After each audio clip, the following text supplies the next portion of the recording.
La da da dee. Am I live? Someone a little sinister. Am I live? I believe I'm live. The job done.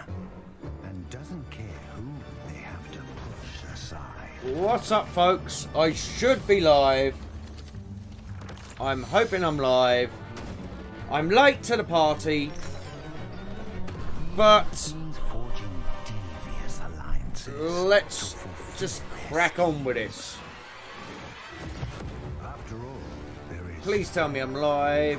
I am live. Yep, there you go. I am live. What's up, people? Anybody who's here? Yeah, Disney's Microverse. I'm late to the party, folks. I just got home from work. I do apologise. Hopefully somebody can put out tweeters, take on Hades and the other villains dropping this October. All right, let's get into our next reveal. Yes, I'm here to watch. Oh, hello. Yes, I'm watching the D23 Expo, and we'll see what happens. Okay, we got a bit of Mulan in the corner there. Let's see what else. Right. Oh, ooh. Really?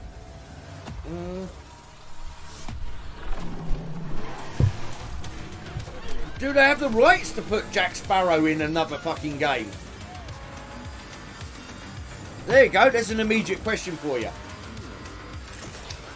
Do they have the rights to that now? Because was it for all existing features? And after they unceremoniously shunted him off. By the way, how's the audio volume? Please tell me, people.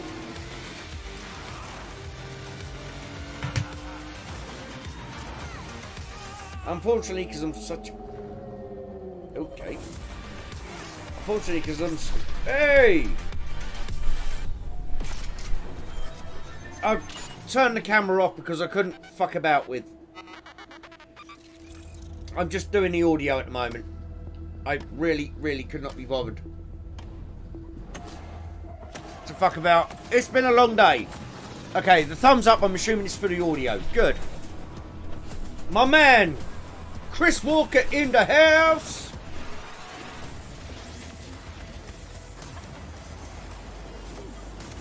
So, you're just getting audio from me at the moment. You're just getting audio. When I get to it, we will sort it out so that my camera is not hidden by screens and stuff, and I just really couldn't be bothered to fuck about at 9 o'clock when this was going on. I've missed the first 5 minutes. How many miles per screen Mike Wazowski's pulling?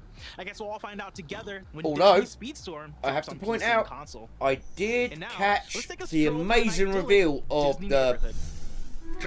What was it? The £100 coffee cup, the £7 million fucking watch, and those shitty fucking platinum fucking Mickey ears, which are probably about 200. But remember, they spent a long time... They spent more time selling merchandise so far than they have selling the games. They just played a couple of trailers. They spent 5-10 minutes trying to sell D23 merch. This is fucking embarrassing. Hey there. Yes, it's... Who's voicing Woody?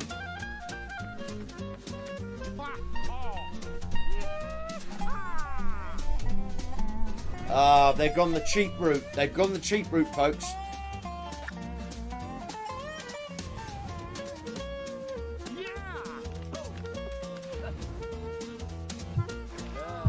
Here you are. No. No. No.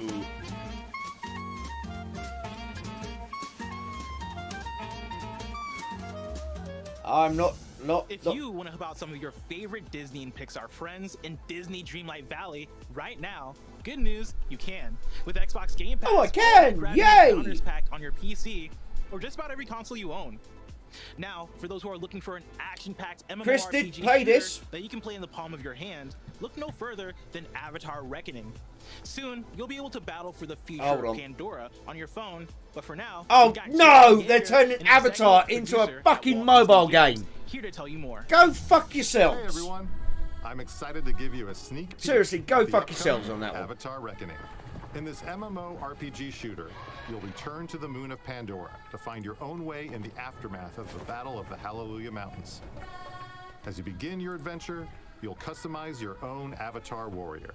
You'll Matthew also be in able the to collect and house. customize a range of weapons to prepare you for your journey. Oh, this is... As you set out across single-player missions, you'll discover new regions as you unravel a mysterious story, encountering new clans and defending yourself from the perils of Pandora, from creatures to the RDA forces. You'll also be able to play both with and against others in online multiplayer. Team up in instances to battle with other players, trying to survive against powerful enemies, or battle in player versus player mode, where you'll team up against other players across a variety of maps. You'll be able to experience all of this and more when Avatar Reckoning hits your mobile device soon. Yeah, it's not going to look anything like that. It's a mobile game. Another world premiere. And folks, I'll be right back with all the initial spiel. But this is one of the problems you have when you rush to set up a stream after dealing with several other things. Oh, what's this? Hold on. Okay, I'm hanging around for a second. Some sunny day.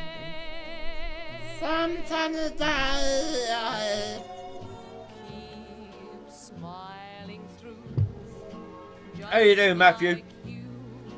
Always do, till the blue skies drive the dark clouds far away. Gun.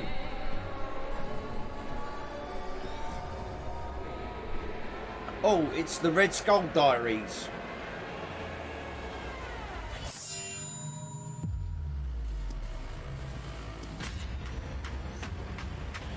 Oh.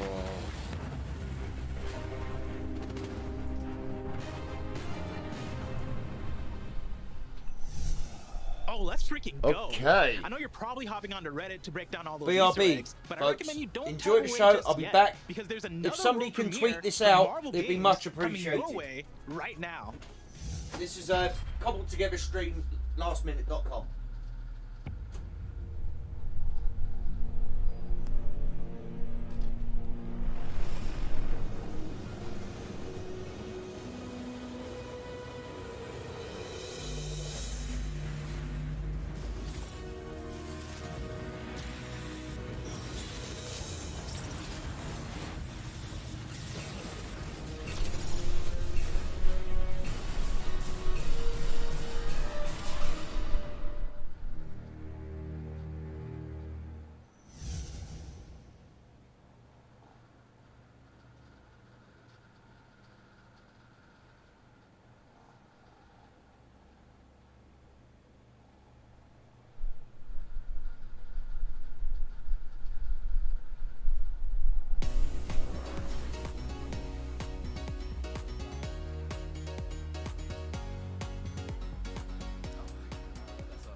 Welcome to D23 Expo Live. We are back after the Disney and Marvel Game Showcase. I'm Juju Green, and my jaw is literally on the floor. I'm here with my co-hosts Alyssa, Brett, and Ryan. We're so excited to talk to you guys. You're gonna have to tell like everyone what you think about the games, because seriously, I can't really say a lot because I'm just so surprised at what's happening. What did you guys think about that showcase? This man has lost his fucking bunny's ears. Sorry, Mickey ears. Mike's. Test, check. Oh, well, there we go. We are. There we go. We're on. Uh-huh. Well, and they can't even turn all the mics on. Oh my god. To break ground, finding new innovative ways to invite people to play. Yeah. So I love that about the new Disney game show. I actually have a question for Brett, because it was fun seeing the Mickey and Friends game and hearing your voice, of course, as Mickey. Tell us a little bit about what a recording session is like for a video game as opposed to a linear story in television. It's actually a really good question. That was the gaming event already, folks. Can you hear me? There you Apparently. go. I'm here. Intermittent microphones. Wow. We are live. That's right.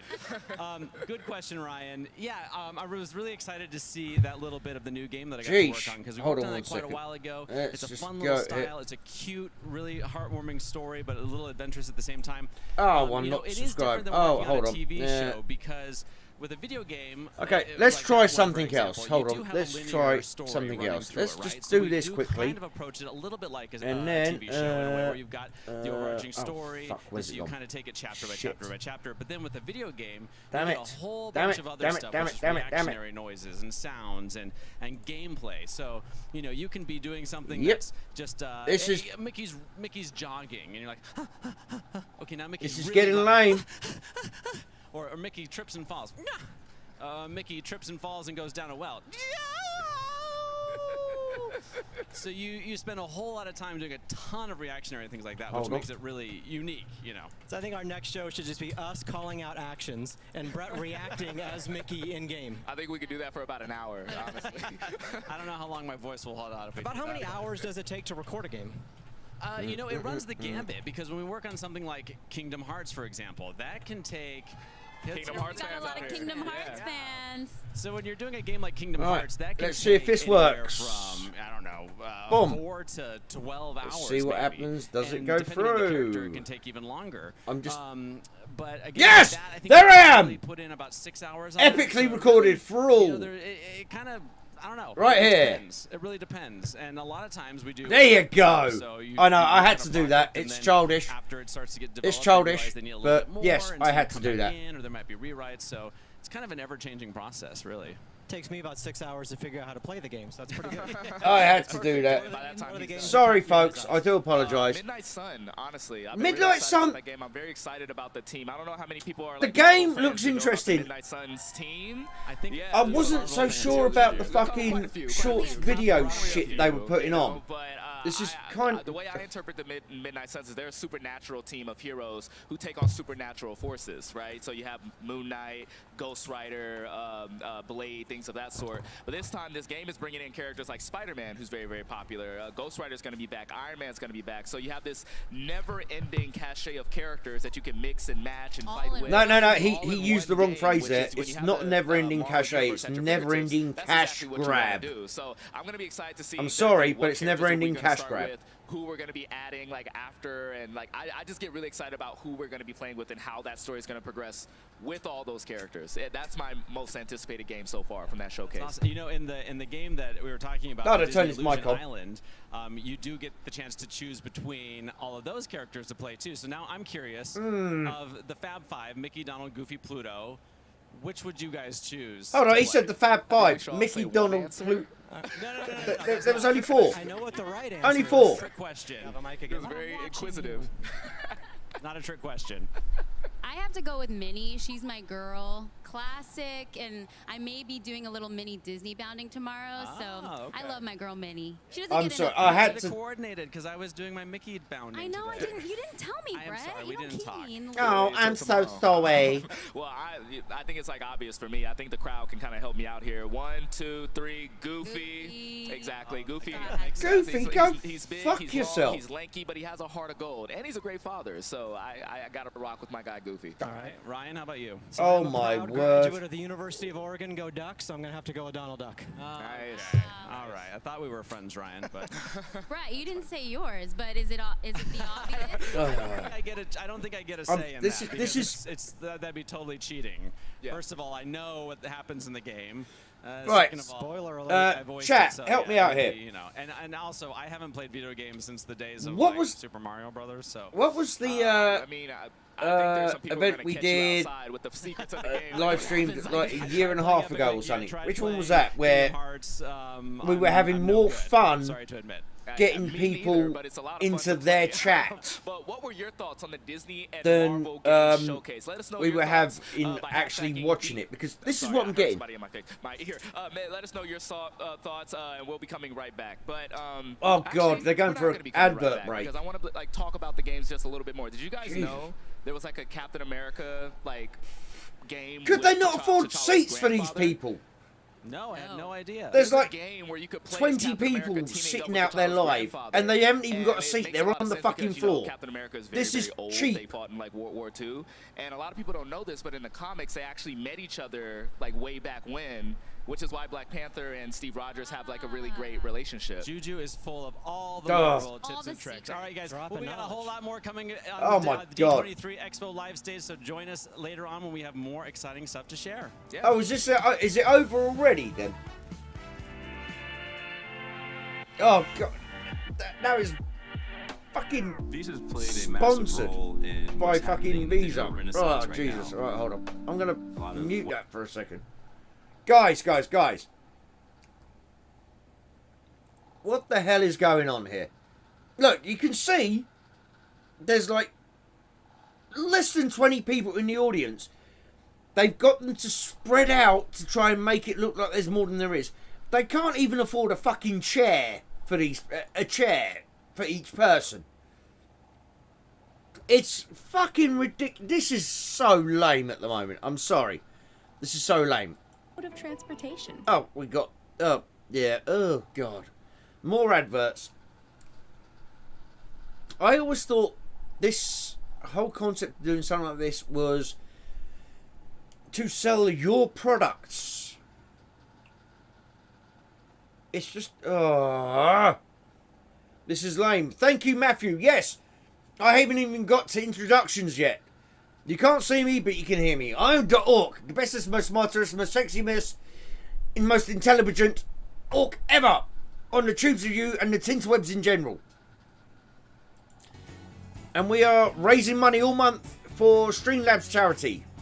Welcome back here at Matthew has put the link in. Expo Live. We are now Please, going please, to please. take you to the bright lights of Broadway. I'm All suffering around the through world, this at the Disney moment. Theatrical Productions has astonished and inspired audiences What? for the almost 30 years. In fact, this month marks 1 year since Disney's Broadway hit musicals The Lion King and Aladdin reopened. with fans what the flocking to hell? the theaters to see their favorite shows live on stage. For more on this, let's kick it on over to Ryan. Thanks, Alyssa.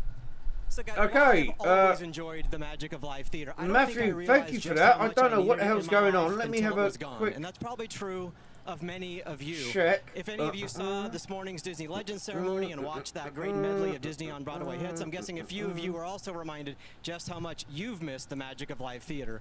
And we are so lucky today to be joined by two extraordinary Disney on Broadway stars. One comes to us from the Pride Lands, where he was framed by his uncle for murder, and one comes from Agrabah, where a pretend prince ain't never had a friend like him.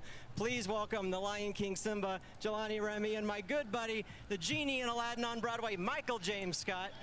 I don't know what the hell's going on with that.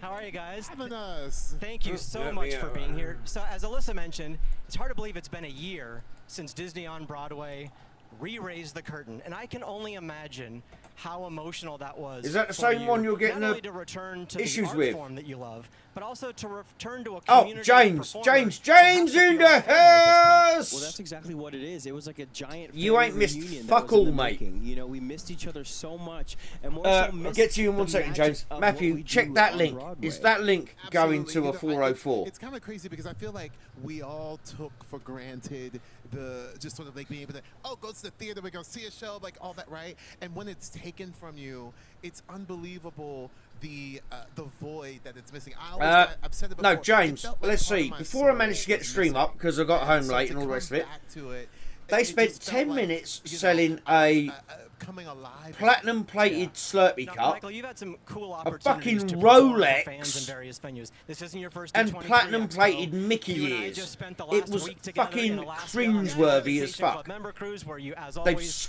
brought the house down. skimmed through all the But, like, games, performing in front and of be a honest with you, legend ceremony. most of them Like, didn't this look is next that level stuff. fucking Can you great. guys talk about what this morning felt like for you? And I don't know if there's words to describe it. You all were there, right? Yeah. It was pretty magnificent, wasn't it? The energy was just through the It roof. was, and to perform for the legends, was not to fucking perform for great. people that originated the roles of Anna and Elsa in Frozen, to be in the room with such wonderful people that love Disney as much as we do, it was really, really something that I will never forget. It definitely was such an honor, and I feel like for Disney on Broadway to be able to come out and open that for, you know, we love being a part of this company, and so it was just a big honor for the family, for the Disney on Broadway family, to be able to do that, but also like come from New York City, bring it all here to Anaheim, and really give you the full Broadway experience. You're back. You're back. To You're back. open up the Legend ceremony. Sorry. And I have to say, I felt like we were kind of like back. I'll have to adjust the link in the description afterwards. You know, we met Bob, J. like everyone. It was just like everybody in the chat. Cool. The link is there in the chat. Sorry, I am. We were ready. We were ready, Ryan. Now, among the many Disney milestones, yeah, James, I was just saying. Incredibly old is knowing that the Lion King. What was the 25 years on Broadway.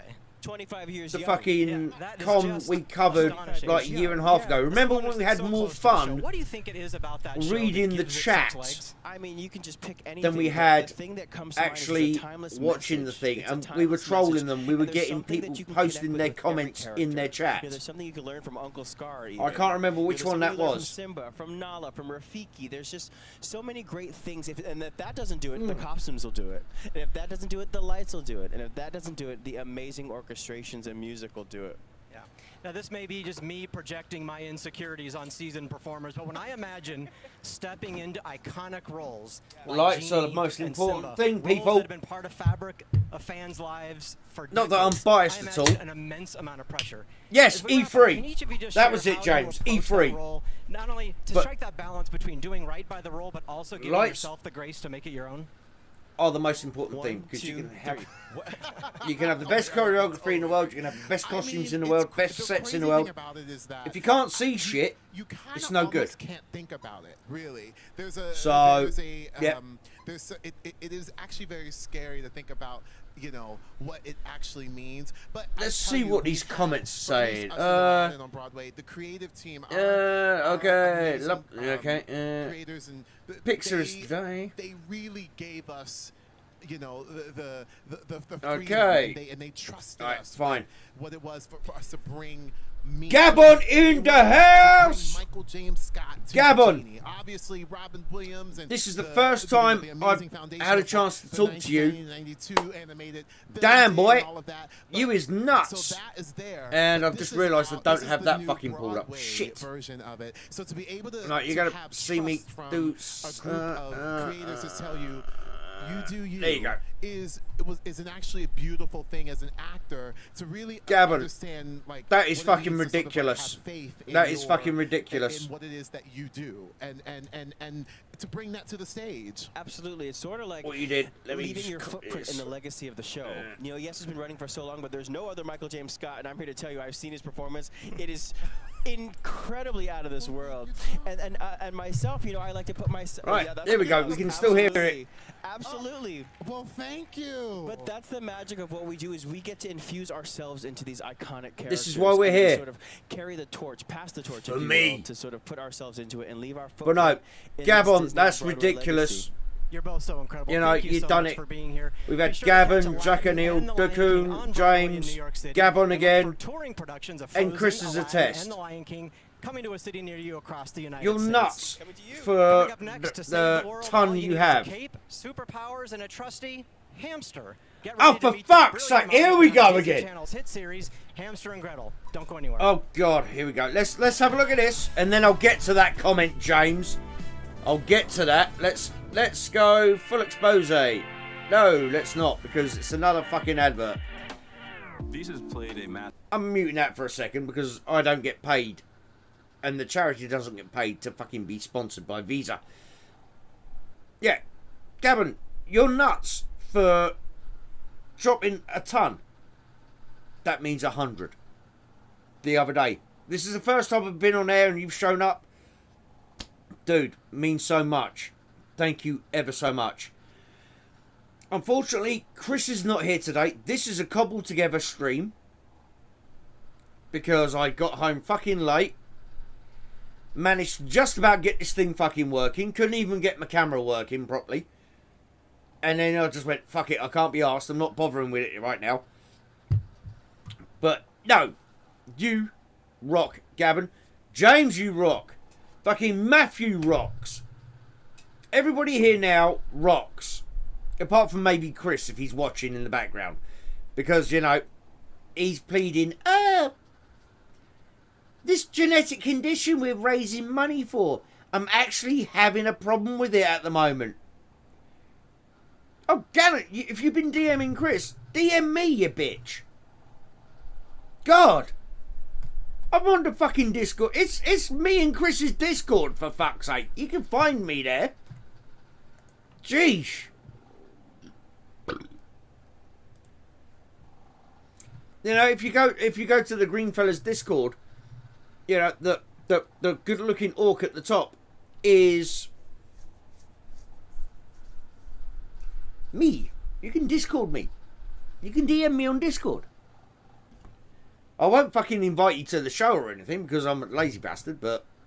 Oh, what's this? Oh, hello. Ooh, that could be fun.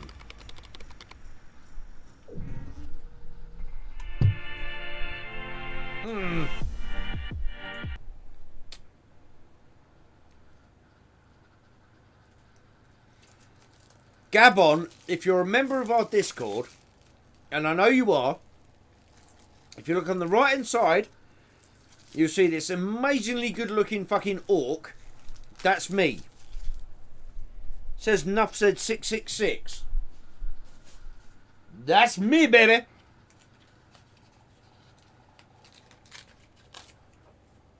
But anyway, alright, have we finished with all the fucking... Oh no, it's going to be more adverts because you can tell, as you can see, the sofas are empty. Oh fuck, a Baby Yoda backpack. No! Let's have a listen to this. I'm going to turn this down a little bit. Ah, you suck! You all suck!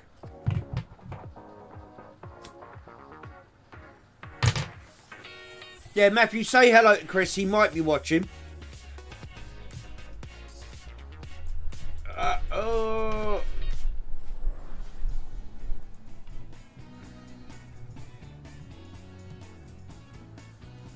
Welcome back, D23 Expo fans. There you go. So good to have you all with us. Friends, Now, pending. hearts, Yes. They give us smiles and they fill our homes with love. Do you know who I'm talking about? Dogs.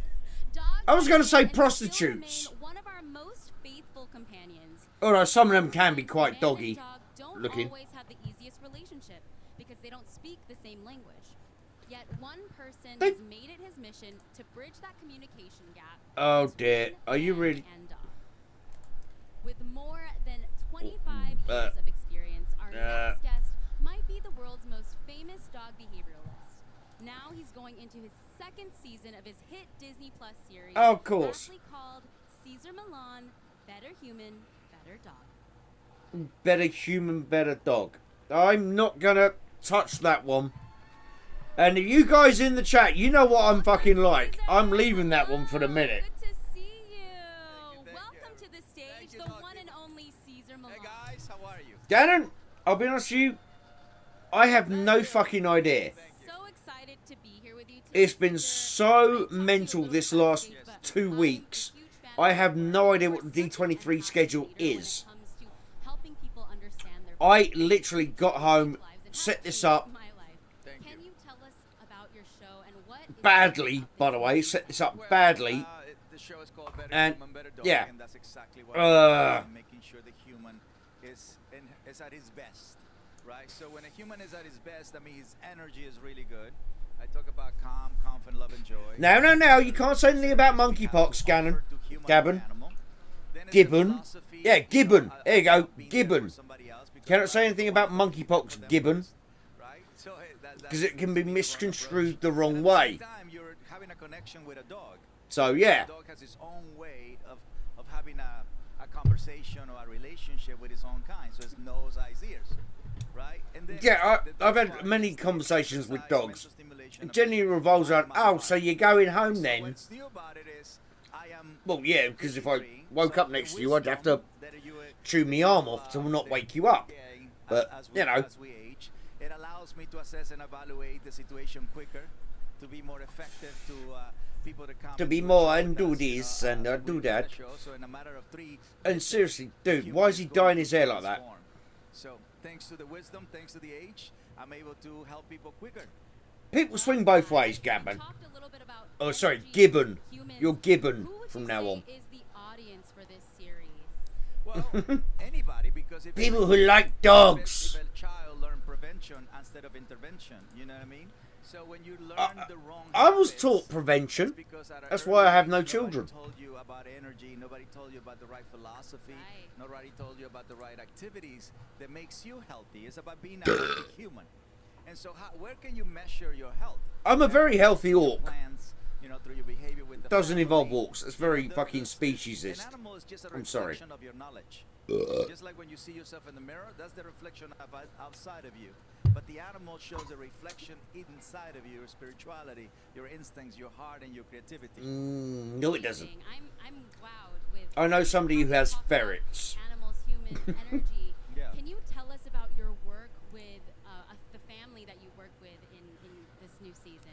Well, I work with a lot of families. Obviously, a dog is a family member. A dog believes in family. Yes, They call it a dogs pack, can be a family member. right? So within a pack, for humans, in my case, I'm a Hispanic.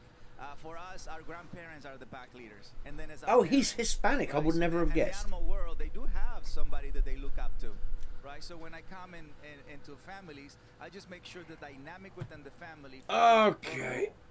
Let's have a quick check over here. Wow. That's jumped 1,000. We're not connecting. The kids are not respecting the elders. There is no rules, boundaries, limitations. Sorry, I'm just waiting for that to catch up. But yeah, we don't do it together. So the best thing we can do I'm not touching anything to do with that, Gavin. I've already told you. Because most of the time, one member of the family walks the dog. So the most important activity wow. of the dog is walking, not playing or exploring. Follow, play, explore. So 3 activities. Follow, play, explore. Oh, apparently Marvel Star Wars might be tomorrow. Together, it allows the family to exercise, to have the same rules by limitations. Oh, that's harsh. Sorry, I've just seen a comment. They're talking about dogs and somebody just said Elizabeth Olsen. That's harsh. Natural, simple, and profound. What else can families learn That is together harsh. by watching Better Human, Better Dog? Well, God damn it. Come here. Like right now, everybody's in a beautiful energy, right? So at the moment somebody has the wrong energy. Yes, Chris, I did notice that. Sorry, folks. I am getting private DMs from Mr. Vorka. When you open the door, for example, how should you react with a dog? So every member of the family calm at the door, because most of the people, when they No, you don't go, door, James. You don't go get the dog, put him while in the poking him bathroom. in the neck.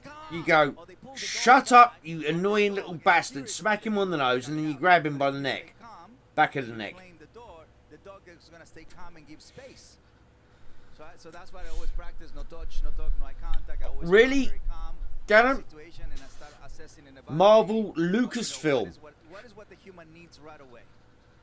That's what Chapnick said. I cannot wait to see your second season. That's what I know how Chapstick incredibly busy said. you are, so thank you Really? so much for taking Okay. the time to be with us here at D23 Expo Live. Coming up next, stay tuned for more at D23. Thank you guys, appreciate it. Oh, fuck off. Yeah. Goddamn dog whisperer.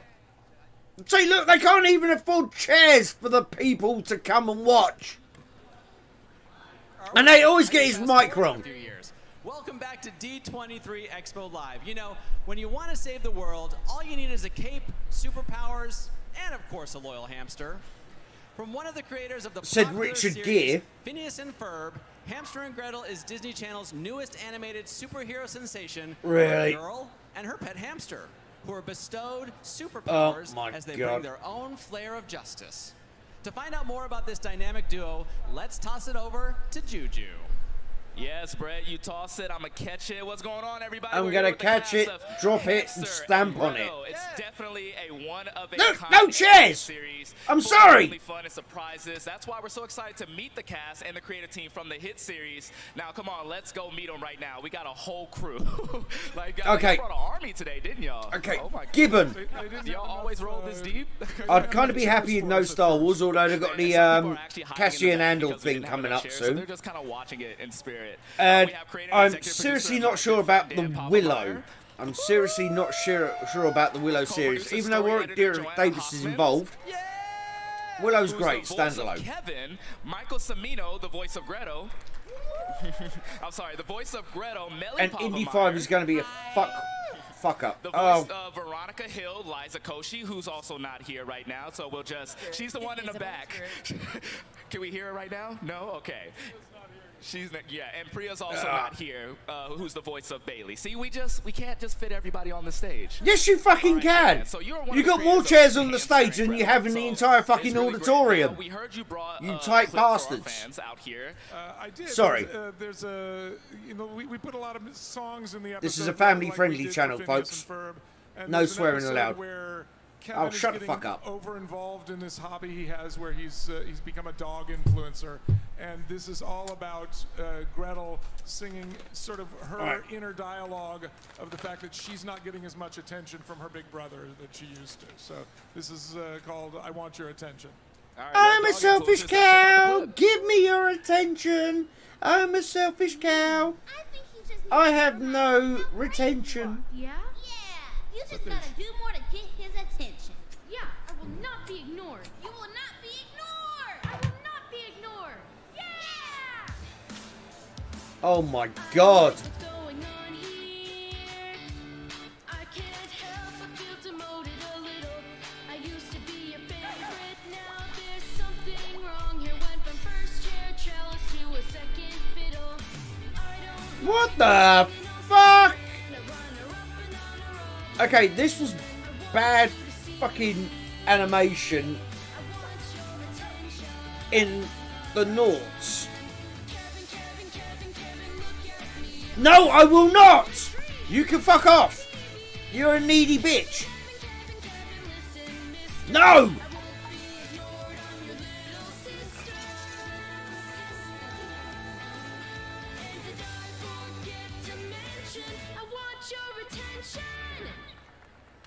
And she has no water retention. Really good. Okay, No, not be funny. I want your attention, so I've just picked up 3 random cars and I'm throwing them around in the air when the people are stuck inside them. Shut up! Like, Jesus Christ. Now you're singing? Like, you can do it all at this point. This song was so much fun to sing because I feel like it describes me. I'm very annoying. I'm very good at being annoying. I'm agreeing with that bit. Many hobbies. And getting into voice acting was so much fun because I've been able to, like, watch people voice acting for my dad for Phineas and Ferb, and no, that explains it all. It's just such a special experience. The best thing I want you guys to take away from that is own your annoyingness. If you're annoying, just own it, and you could be on Hamster and Gretel singing songs. That's a very. But I want to also like ask you. Obviously, when families like work together, they stay together. Can you talk to us a little bit about working with your dad? How is that relationship going? He lets me. Yo, Ned Porrill in the house. My man, you are fucking rocking it. What are you up to now? You over 2K yet? And jeans and like a fancy like belt to my first day. And I have no fucking idea what that is. Sitting in a chair in my dad's office. It's very confused, whatever it is. I'll be honest with you. Magnetic clips that he can like stick onto his whiteboard, and I will find them and I'll clip them onto his clothes. And then yeah, here we go. that they're there, and one time he walked out of the room with like 4 on him. I'm needy. Why am I clittering as I walk? And the only way I can get a job is because Daddy got me one. Shut up! I'm making a noise. I was walking out and like, Jesus Christ. I was like, what are these? Good on you. All right, so and so Gibbon when we get together and hang out. Sound good? Says, So Michael, this is now hurting right now. They love the cost of Disney Plus subscriptions. Part prices went up. They aren't retaining subscribers right now, and they can't afford chairs. It's all going to Mickey. Like, is your voice in it? Like, how does that Yeah. go? No, yeah. So I mean, like, Dan's obviously really great at what he does, and so. And I can't insult his daughter. Dan and I just like hung out. He's like, "Hey, come over. We'll make some Yeah. music." And so we sat down. We pulled the piano out. We pulled his guitar out. We We made some music. He tried to. But no, my man Nerdporial in the house. Guys watching, if you haven't checked out his channel, check it out. This man does everything from retro Nintendo games to Michael, you may want to go get tested. He somehow did not get it. What? At all. Immunity of Steel. Nerdporial, you know Gannon. Or Gibbon, rather. You know Gibbon. I feel like working with someone. My condolences to you. I know him as well. He's a good man. Well, he's an idiot, but he donates money to charities, which is what we're doing here again this month. If somebody can post the link in the chat. Oh, actually, I should be able to do that. I should be able to do that. Could be bad. I should have it here still. And the vocal performance that you hear in that. There's the link to the charity. In my office as a temp vocal, and then we're doing it again. It's FMF time again. The final. It's really cool how you just start doing something just like, oh yeah, let's just try this thing, and then it becomes a whole nother thing, and it becomes a great part of the show. Also, by the way, the audio level's still good. To trap Michael, give him COVID, but he walked out with a great song and healthy. He had COVID, but yeah, no, folks, check out Nerdporial. Priya's also not here, right? Awesome. Both fairly new to voice acting, so now I'm posing a lot of stuff about the Orville, fucking all sorts. I haven't had a chance to catch up with all of his streams. This man is fucking great. Was there like challenges, or was it just like so? The ground running with their we are in the presence of minor royalty here. I'm obviously the orc, and I'm the bestest ever. So much life in their voice, and Priya, who is also but he's Erica all right. in Stranger Things, is playing sort of a diametrically opposed character on this. She's the sweetest, nicest, most agreeable little girl in the world, and her voice just works in both of those extremes. And it's just always, as soon as you hear it, it just sounds right. And there was the same with Liza. Like, she came in and like just nailed this character that was originally supposed to be sort of almost a one-off character to deliver information. We ended up liking it so much, we kept writing her into every episode, and now she has her own episode later in the season. She was earning that paycheck. She said, if I'm going to be here, I'm going to make sure you keep me. All right, so the big question, is there going to be a second season of Hamster? No! Because your first season has a remarkable 30 episodes already. Well, you let me know if you hear. Sorry, folks, if I'm shouting or whatever. But I am the orc, the bestest, most sexiest, most intelligent. But there's not been any decision made yet. Okay, well, guys, do you think it will get a second season? Are you digging Hamster and Gretel so far? I think that's a yes. I think you guys are pretty good. Look, no chairs! So, speaking of this show, what other themes can we take away? They can't afford chairs. They're not affording a fucking second season of this shit. This is a question for anyone, by the way. Well, I think it's all about family. I think that's the thing that we love about this show. This is Joanna, my story editor, and we love that the show really has this huge amount of heart, which I always describe it to people as like, well, it's like if Phineas and Ferb was a superhero show. It has like the same kind of humor. It's got the songs. It's got a whole bunch of action, but mostly it has all of this heart, and especially the relationship between Kevin and Gretel, the brother-sister relationship, sort of based on my relationship with my youngest sister, and I just feel that in the show constantly. There's so many times at the end of the episode I'm like, I love these guys. So that's what I'm hoping people will come away with it. No, you're Gibbon. And I would say, I think it comes down to the idea you that are all Gibbon. of us have power. And so what's cool is you have the heroes who have really unique powers, and even Kevin discovers his power. You are no longer seeking the Triforce. You are flinging your own shit at people. Karina, that's what you're doing, and myself, Gibbon. Fist puncher. We are basically all power with zero responsibility. So it's a really great exploration of what that means. That's amazing. I mean, you guys look, I talked to you backstage and I talked to you, and you look like the nicest group of people. So, like, to see you look like the nicest group of people who are going to stab me in the back. It's voice acting. It's acting. Well, everyone, thank you so much for sharing your insight with Hamster and Gretel with us. We really appreciate it. And congratulations on such an awesome show and an awesome season. Like, it's been amazing. I do actually recommend you check out his channel. I do recommend Nerdporial. To hear more about the hilarious new season at the if you go from when he launched this channel, you listen to him, then when he hit 1K, he did a face reveal. Oh my God, was not expecting what I saw. And I was there on the first one, and I did say that, maybe the second one. And I did say that to you, Nerdporial. Also stream it on every single one of your TVs. Right, hold on. I'm going to mute this again because it's bound to be another fucking Visa advert. Yes, it is. But no, guys, what are you thinking so far of the D23? Apart from me shouting over all of it. Because, to my mind, the game thing lasted a whole 15 fucking minutes. And it wasn't... It didn't set my pants alight. It didn't fucking turn me on. It didn't make me go, oh, I can't wait for this, I can't wait for that. Everything was kind of like, yeah.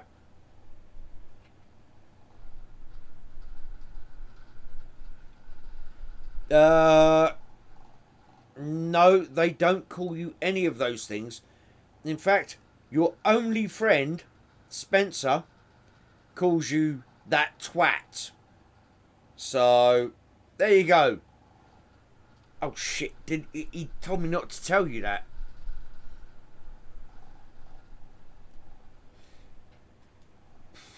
That the game preview, it was just... Sorry, yes, I have it muted because it's more fucking... Jesus Christ. It's... so bad. These expos are supposed to be to sell your products, not fucking make money from Visa and whoever else. It's... Oh, let's have a look. Listen to this. Is this the Tron thing? Because this looks like this could be fun. Right?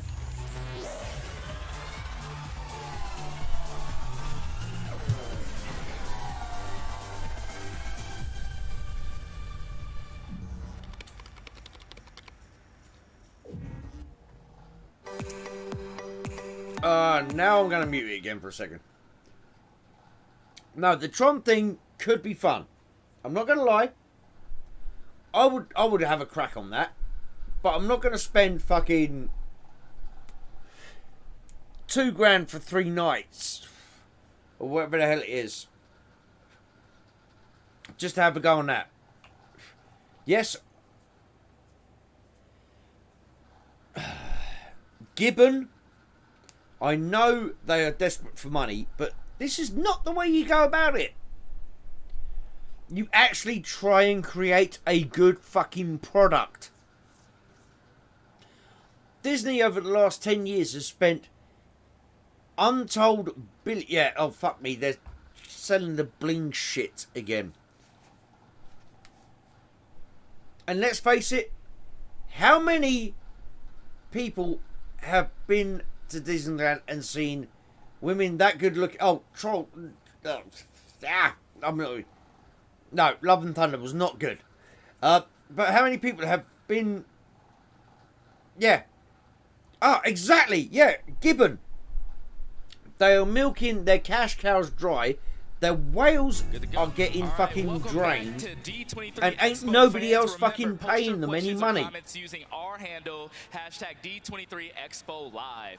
We love to answer your questions or share your comments live on the stage. You know, it's no secret that I love Spider-Man. I love Spider-Man comic books. And from their memorable characters to their thrilling storylines, the Wall Crawler comics have taken us on some memorable adventures. You love Spider-Man. Space, through the multiverse, and through something much, much more perilous. High school. It's hard to believe that it all started with a few strokes of a pencil 60 years ago. Debuting August 1962, Spider-Man first appeared on the pages of Amazing Fantasies. We know this. Issue number 15, but has since become a comic book and cultural icon. Brett, I believe you have more to share on this exciting anniversary on our favorite web slinger over here. Yes, I do, Juju. This is a memorable year for our favorite superhero. Celebrating his 60th anniversary, the Amazing Spider-Man is still going strong. Let's take a look. He looks so interested. But yeah, they're milking the cash cows dry. Nobody else is investing in a thing. And why has this gone quiet all of a sudden? Okay. Is this silent?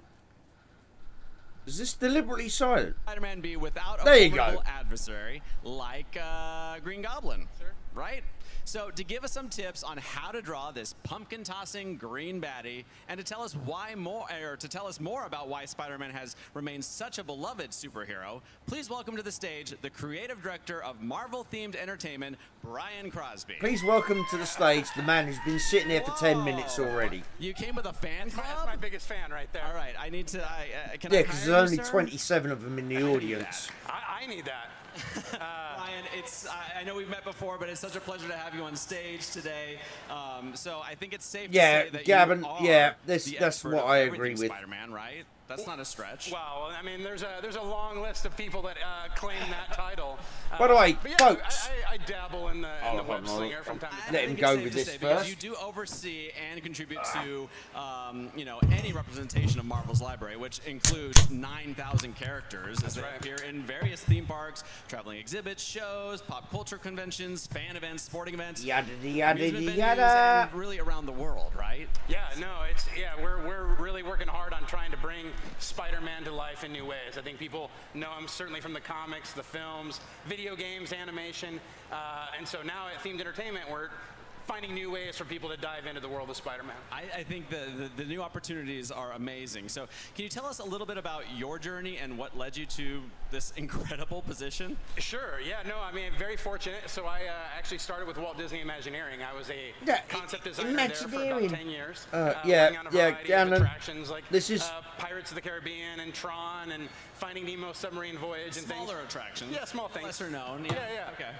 And then when Marvel became part of the Disney family, I immediately I want to know if onto all things Marvel. They can still use Johnny Depp's Jack Sparrow character in a new then game. made the jump over to Marvel, and since 2015, how do the image we're rights seeing themed entertainment work? at Marvel. That's incredible. After Disney fucked him over, then he said he wouldn't go back for $100 million. What was it? $100 million and 1,000 alpacas or something. Let's say that for another time. Can they still use? Draw Spider-Man. This is awesome. So not just any Spider-Man. Or We're do going they to go way back. This is the 60th anniversary, after all, of Spider-Man. So we're going to go back to Amazing Fantasy number we 15, need somebody like 1962.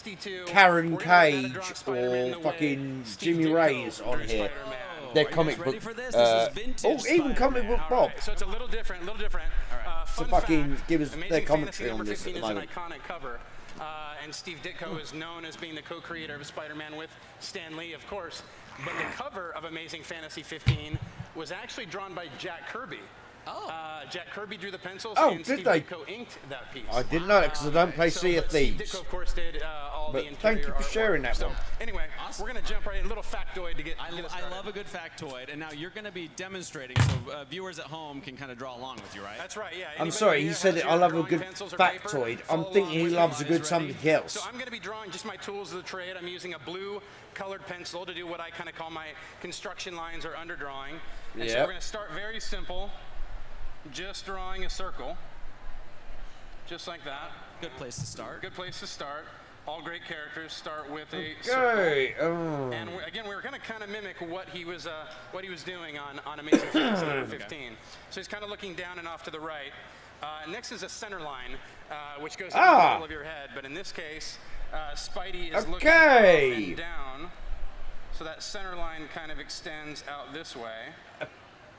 So you guys drawing along out let there? him explain his little bit of drawing. You're just watching. You're just watching. Amazed. Okay. Just entranced. Well, then that's good. That means I don't have to go super slow. Yeah, there you go. Okay. Next is the chin, and really, anytime you're drawing Apparently, 10 a.m. Saturday, September 10th. Yep, that's still tomorrow.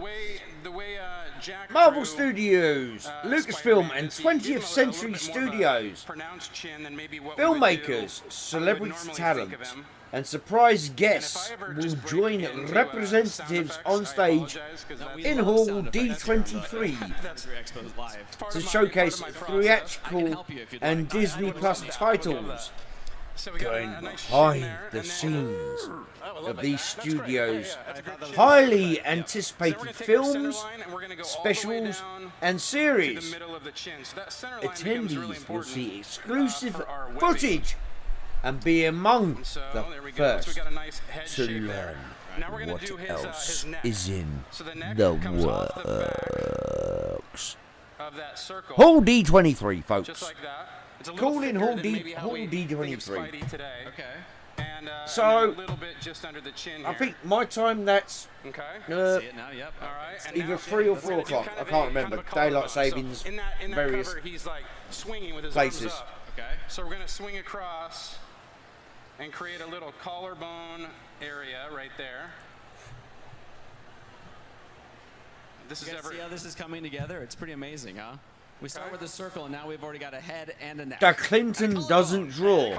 Come on. Very exciting. That's my favorite Pacific part. time, Next is the apparently. eyeline. So the You eyeline, said. a lot of people when they're drawing heads. So it starts 10 they're a.m. looking weird because Pacific either time, the according eyeline to too you. high or too low. Okay. The eye line is actually kind of right And in the the middle. Clinton So I put that eye line right across doesn't draw. the middle of the head.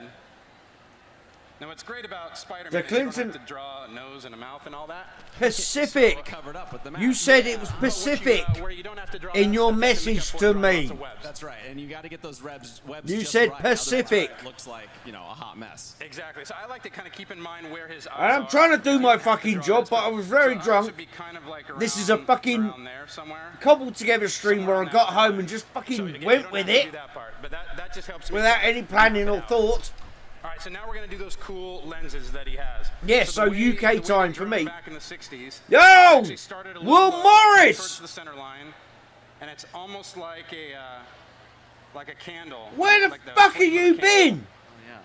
So it comes off. I haven't seen you in a fucking donkey's age, my man.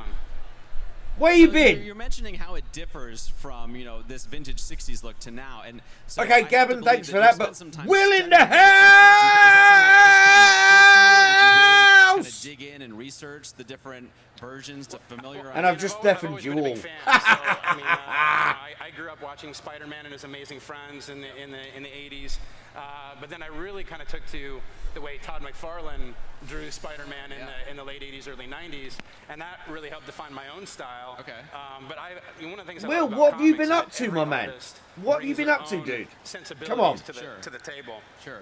So as we draw that frame, so now we're going to go inside the frame and almost echo the shape that we And I'm did. sorry, Being mindful it's of where more that interesting eye is, talking to you in the chat and then come than it is down watching this. and around. So it's like big flame. If I little want to flame, see and then same thing on the other side. somebody do A this. little taper action. Exactly. Oh yeah, Chris, And James you're has right, been here having since put pretty much those the beginning. eyes, Oh, the by the way, indicator Chris, of the eyes is helping you say thank determine you to where James. those lenses fit. That's so it right. makes sense. Say That's thank right. you And to so James. I like to give it a little bit of a pop off that lens, a little bit just over there. All right. So it's kind of round. So it's like sitting on top of his head. Because What do you guys think so far? Jimmy T Not bad, not bad. did. All right, so this is Oh, where shit, wrong button. I'm gonna color these in. So Jimmy you guys can T see where did That's all gonna be black there. donate yesterday. All right. Now the webbing. So the webbing is, I mean, you really got to think of it like almost like he webbed his face. Will. So it kind of hits in the middle and kind of goes all the way Granted, around. we have his been head. away Now, for normally 3 you months would or so. I would do 3 lines. I'm not across going to the lie top to you, and 4 we did lines have 3 months off. bottom, not using that. But the way I it was drawn in the fucked 60s from is doing almost like a basically basketball. 7 days a week So for there's a 2 center years. line, and then it kind of wraps Because remember, around the eyes. So I'm gonna use Chris that has got his health center line all issues, the way down, which is why and that we're becomes raising 1. So money instead of again. 3, 4, Thank you very it was much actually for 5, reminding 7. me. Different ratio. Yeah. So Oh, I'm gonna come show- on. So Let me that's a little flick point to right the other there, one so I in can actually between see the what's eyes, going on. Little circle. Do you know why Right. the webbing changed? Do you think it was just a stylistic move, or was there kind of maybe it was more efficient to draw them a different way? Okay, I think it was Chris, just a the Coon stylistic is move. in I our don't know for sure, Discord but, now.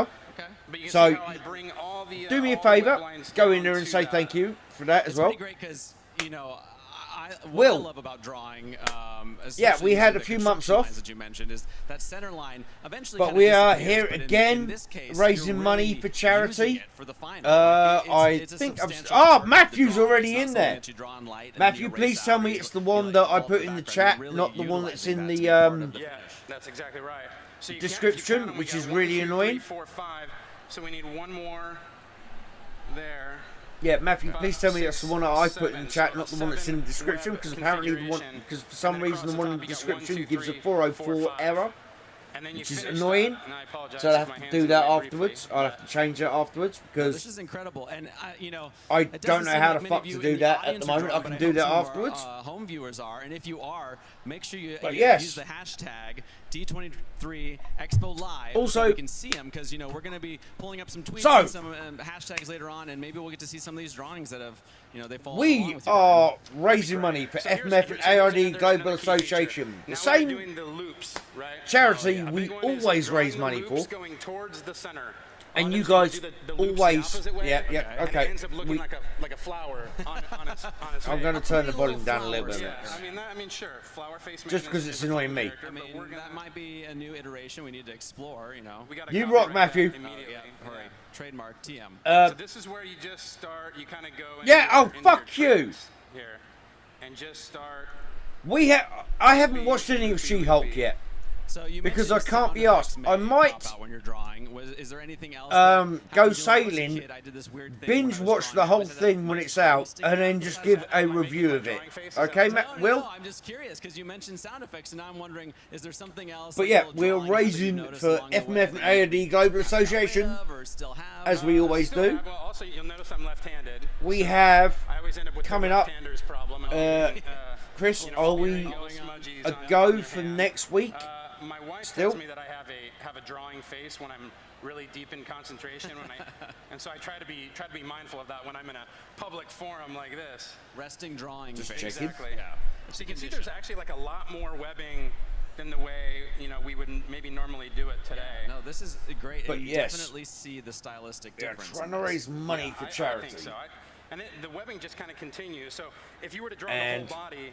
So I'm waiting for confirmation of something from Chris. Center line, so that always goes up. So that's something to kind of keep in mind when you're doing this webbing. So you mentioned you have like an illustrious career as an artist, working on everything from, like you mentioned, Disney projects with Imagineering. Okay. One thing I am gonna let you know. All those different styles. Do you find that the Marvel characters, last specifically time someone like Spider-Man, we did the charity, different thought process going into it, because it seems very architectural. We raised enough money to hit one of our little goals. Drawing Spider-Man is almost like a mathematical equation. Yeah, mathematical. Okay, so Will, basically, so I'll get back to what I was saying in a second, but Will, are you basically saying I have to live stream or at least record myself watching the whole thing, and it's literally gonna be me effing, blinding, swearing, ripping the piss the whole time? Is that what you're telling me, Will? I'm actually doing his little spider icon down here. Because if that's the case, that could be entertaining. Icon. It's very simple. That could be entertaining. Circles. I was hoping there was a third, and it was going to be a little hidden Mickey. No, wishful thinking. Wishful thinking. But I do recognize your connection to the character. No, Will is not being greenest. Green lives matter. 4 legs. Women's lives don't. Oh, he went there straight away. Oh, sorry, that was a joke. I love women. I love women. They are the better half of the species. The 6B for a lot of the heavy dark lines and the shading. So I just really now go over especially when they're on their knees. Sorry. The different lead. I mentioned the 6B. It's a little softer. But no. So you're going to get a little darker line work. As I was saying, we started with that blue last time we did the charity, we hit one of our goals, which was for Chris to get waxed. Now, unfortunately, life is, as is the motto in Greenfellas, you do. And fuck you, James. To me, this is the fun part. This is where it really as we say in Greenfellas, life gets in the way. So we had a plan for this week, this coming week. There's a debate that there is a slight change. There's going to be a change to that probably, but at some stage soon, hopefully by the end of the month. If not, life gets in the way. This is the whole problem we have. Yeah. Let's take a poll. Okay. Who yes, thinks the I'm over. Spider-Man Before anybody complains, I'm talking over them all the time. Guess what? It's boring. How about red and black? It's just chatting shit. Actually. Debate rages on. I guess so. I was hoping, but it's not as entertaining chatting shit as here, me. On stage, but I don't think that's going to happen. Will be waxed. This is live. I hope you guys are getting a good view on stream. Now, normally I do this at home. And very quiet. This is I kind of put this out there the other day. No. Chris might not know about this Music, because he's going to do his chest and his back, which is what the agreement was when we hit one of our stretch goals. No? Okay. Chris, do you want me to stop talking now, or shall I go on? All right. And yes. How many times do you have to tickle an octopus to get it to laugh, Brian? Well, everybody knows that. This is true. That's a classic Doc Ock joke. Oh, okay. See, I did not know that. Because everyone wants to say 8. But it takes 10 tickles. 10 tickles. You thought I wouldn't get it, but I know Doc Ock jokes. That guy got That's it right because there. you've never been laid, mate. Okay. So, Brian. Yes, sir. Have you thought about what you're going to do with this drawing when you're done? I mean, are you going to frame it? Are you going to... Wait for it. He's going to say he's going to auction it. Are you going to maybe, I don't know, give it to somebody in the audience? Well, you know what? I've got a lot of drawings of Spider-Man at home, and I would love to give it to somebody here if we could. Oh, I thought you were going to say throw it away. Well, no, I mean, you can have it if you like it. Generous. This is so cool to see it come together.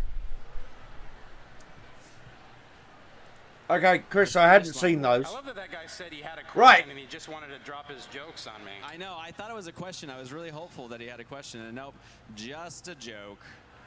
A joke. A Oh, for fuck's sake, Matthew, don't you start. Another little trick is when you're, see my smudges, I apologize for that. Don't you start, fucking Matthew, right, with that, okay? You can do, right, something helps pop off yeah, the page Chris is supposed to be getting streamed, streamed? Shadow underneath the chin.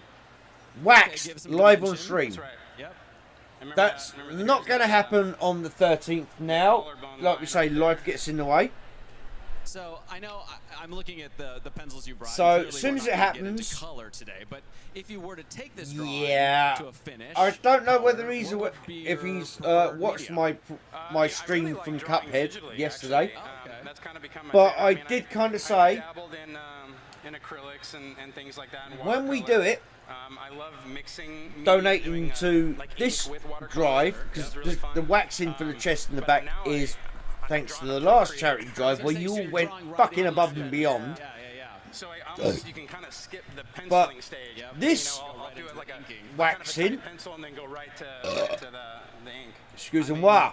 You know, I'm very much a traditionalist when it comes to my art, but I am guilty. I'm going to how can I put there's nothing this? like Control-Alt-Delete. Sell off his limbs. You can only go so far with an eraser, but it's really nice what you can do. And I'm trying to work out what price to put on them. A lot of people, like young artists, think I'm thinking there's got to be a price for, all of your artistic problems. say for example, a calf or a thigh.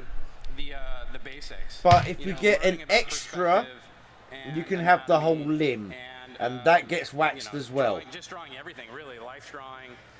This will not be happening on the 13th, like I said.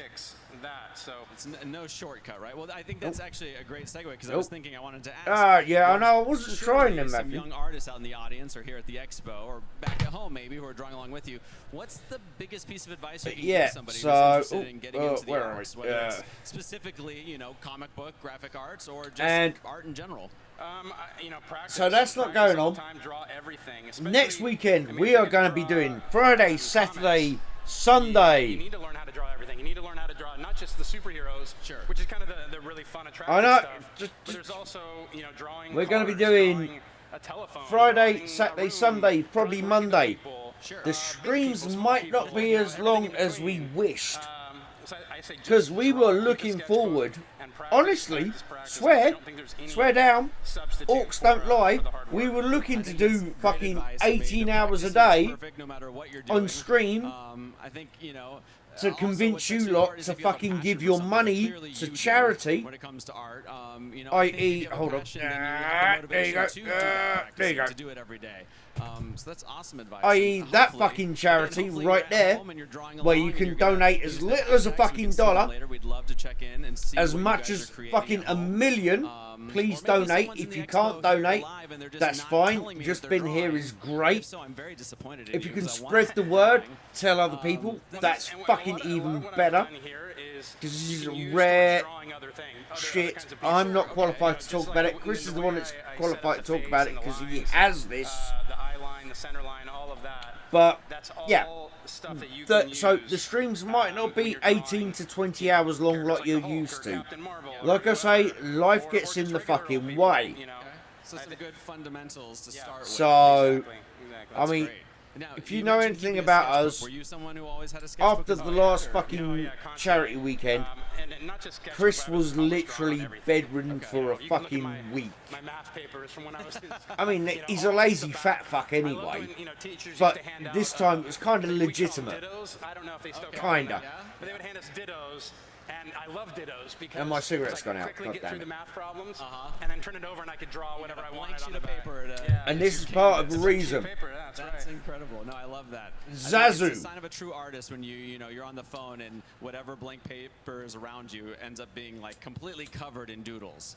I'm guilty of that. I can't not have a pencil or pen in my hand. And Matthew. Well, my parents were always very I don't have a shit phone. I have a good phone, which means it has no camera.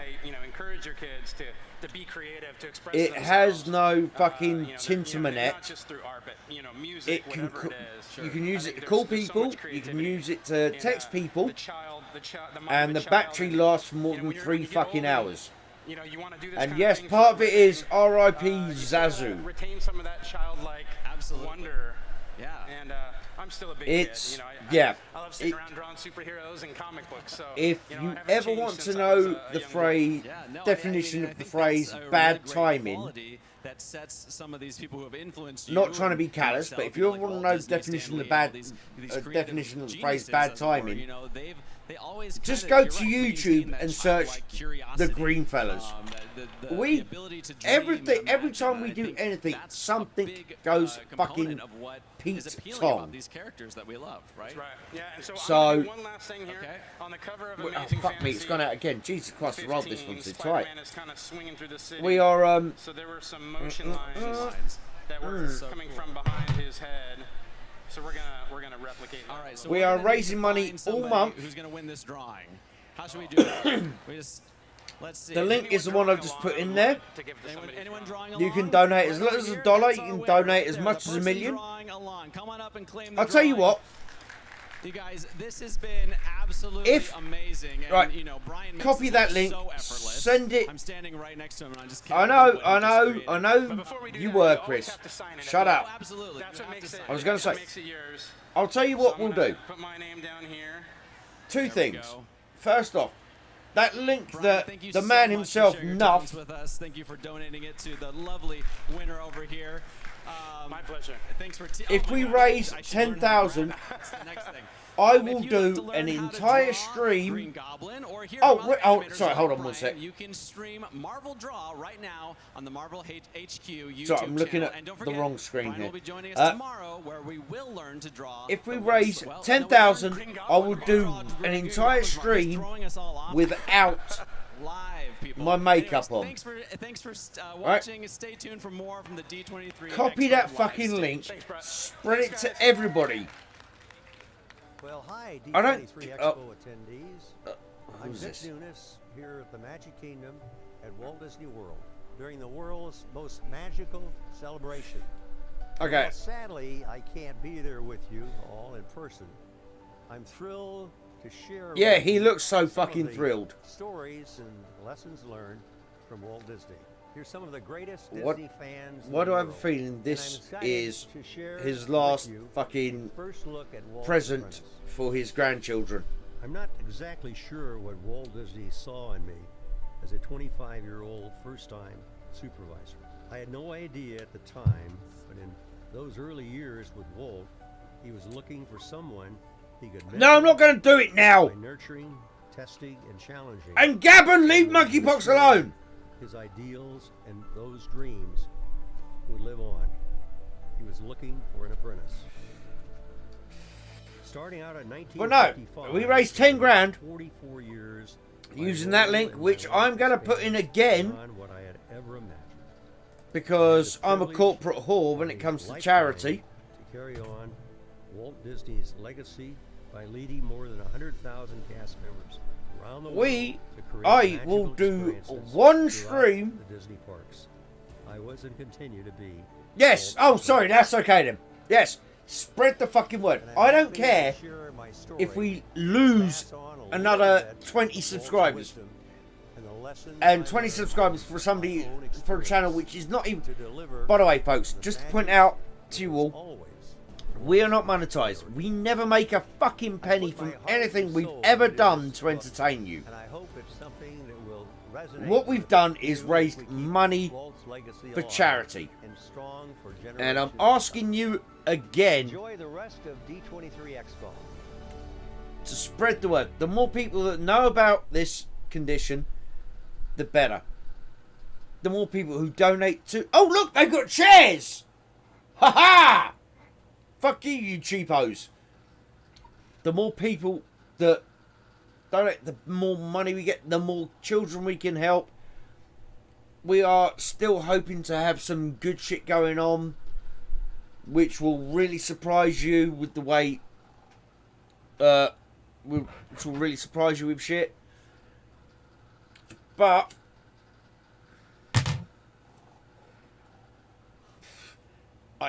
lowest priority is actual subscribers. We don't give a fuck. Medium priority is raising money for these kids. Highest priority, in my opinion, is getting people... Oh, the arm on my chair's doing that again. That squeaky thing again. Highest priority for me is getting awareness out about this sort of shit. About this sort of stuff. That would be my highest priority. The money, very fucking close second. And now Gibbon says, it looked bad. They told them to roll in the cardboard chairs to make it appear somewhat competent. Yeah, I think it was a bit fucking late for that one, mate. Jesus Christ. In the UK, it's 10:30. I've been sitting here for... Well, how long have I been fucking sitting here? I've been sitting here for... an hour and a half, because I had to set this shit up and it went horribly wrong and all the rest of it. Because I'm not fucking competent with OBS. This is like the 6th time I've used it. And, yeah. This is just not... And then you have this whole thing on their own fucking channel. And this is their content. You have 3 bouncers. Sorry. No. Oh, they're all security, I'm assuming. Say 6 security in the middle of the aisle. You have the front 3 rows packed. Guaranteed, because people had booked seats and they went, no. Come to the front. Make it look better when we do the wide angle shots from the stage. Oh, this is a clusterfuck to rival E3.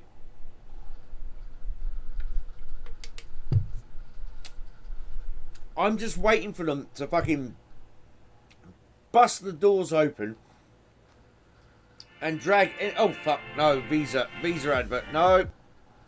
I'm just waiting for them to bust the doors open and dragging any Tom, Dick or Harry who's walking past on the fucking, what was it you Yanks call it, sidewalk.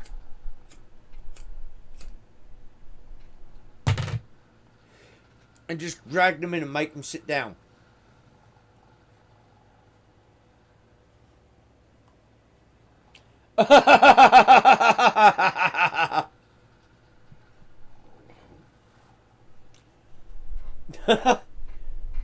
Gibbon says the only way I would let them get away with no chairs is if it were story time with Walt Disney, George Lucas and Stan Lee.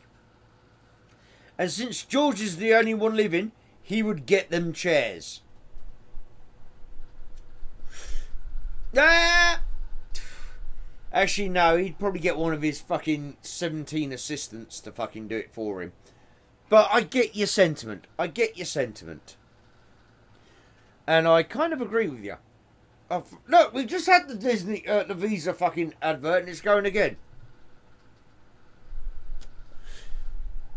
Right, since we're getting multiple adverts, because if you notice, there's nobody on the stage yet. The audience is not exactly filling up, so I'm going to put the volume on, and in the politest way possible, I'm going for a piss. I'm the orc. I drink a lot. I'll be back. Enjoy the adverts.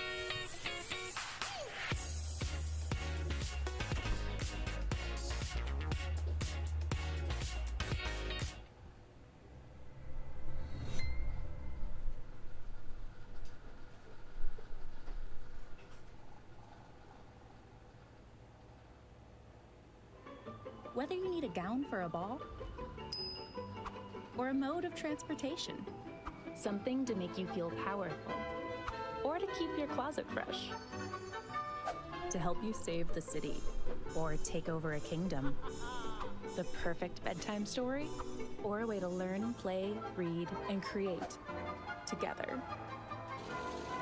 For any adventure, Amazon can deliver.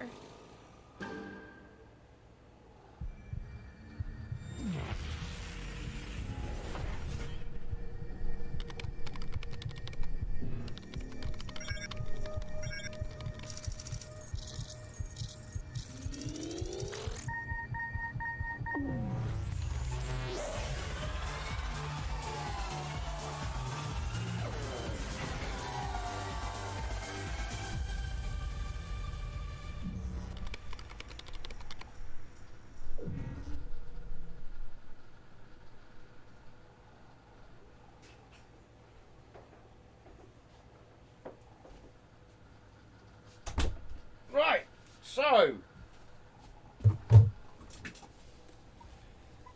we've had a shit ton of adverts, and we still have no presenters on the fucking. We still have no fucking presenters. Oh, here we go. Oh, how was that for timing on the Orc's part?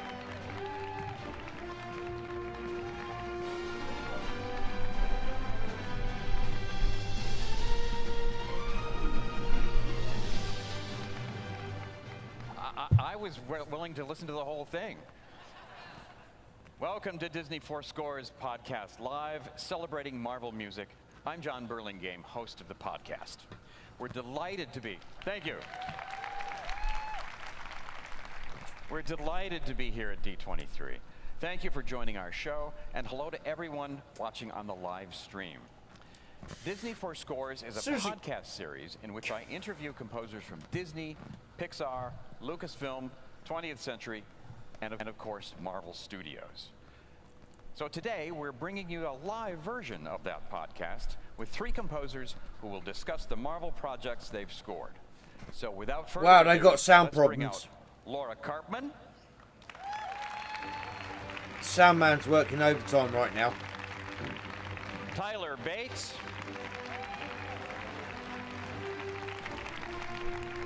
What the fuck is that?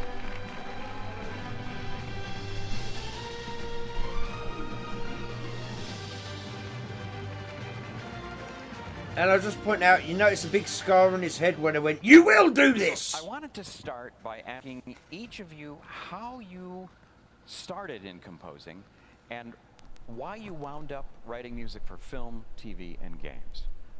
Laura, can I begin with you? Yes, hi everybody. Thanks for coming, and thanks John for having us. What the fuck is that? I don't know. I mean, I do know actually. I started when I was a little kid. I started writing when I was about 7.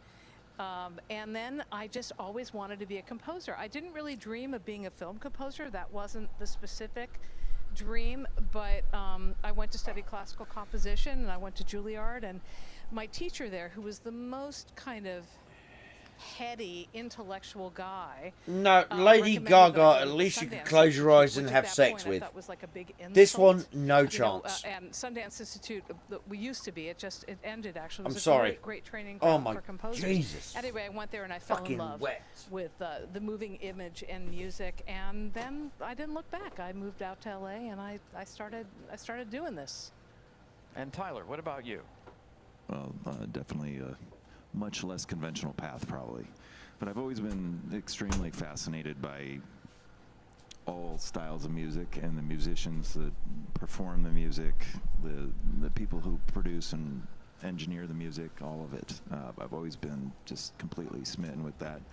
I've played music my entire life, and so at some point I moved yes, back it to does, Los Angeles from the Midwest to write and produce records with recording artists, and I started meeting people like at barbecues and parties who were doing Corman movies.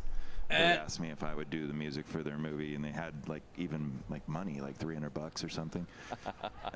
And no yep, they fucked up. The sound's gone out of right sync to the now. next, and I was still working in my band. You know, the whole record deal, touring, all that stuff. Yeah, But the I whole realized record I'd deal, all done that big 18 stuff movies I without ever did. having met a composer ever.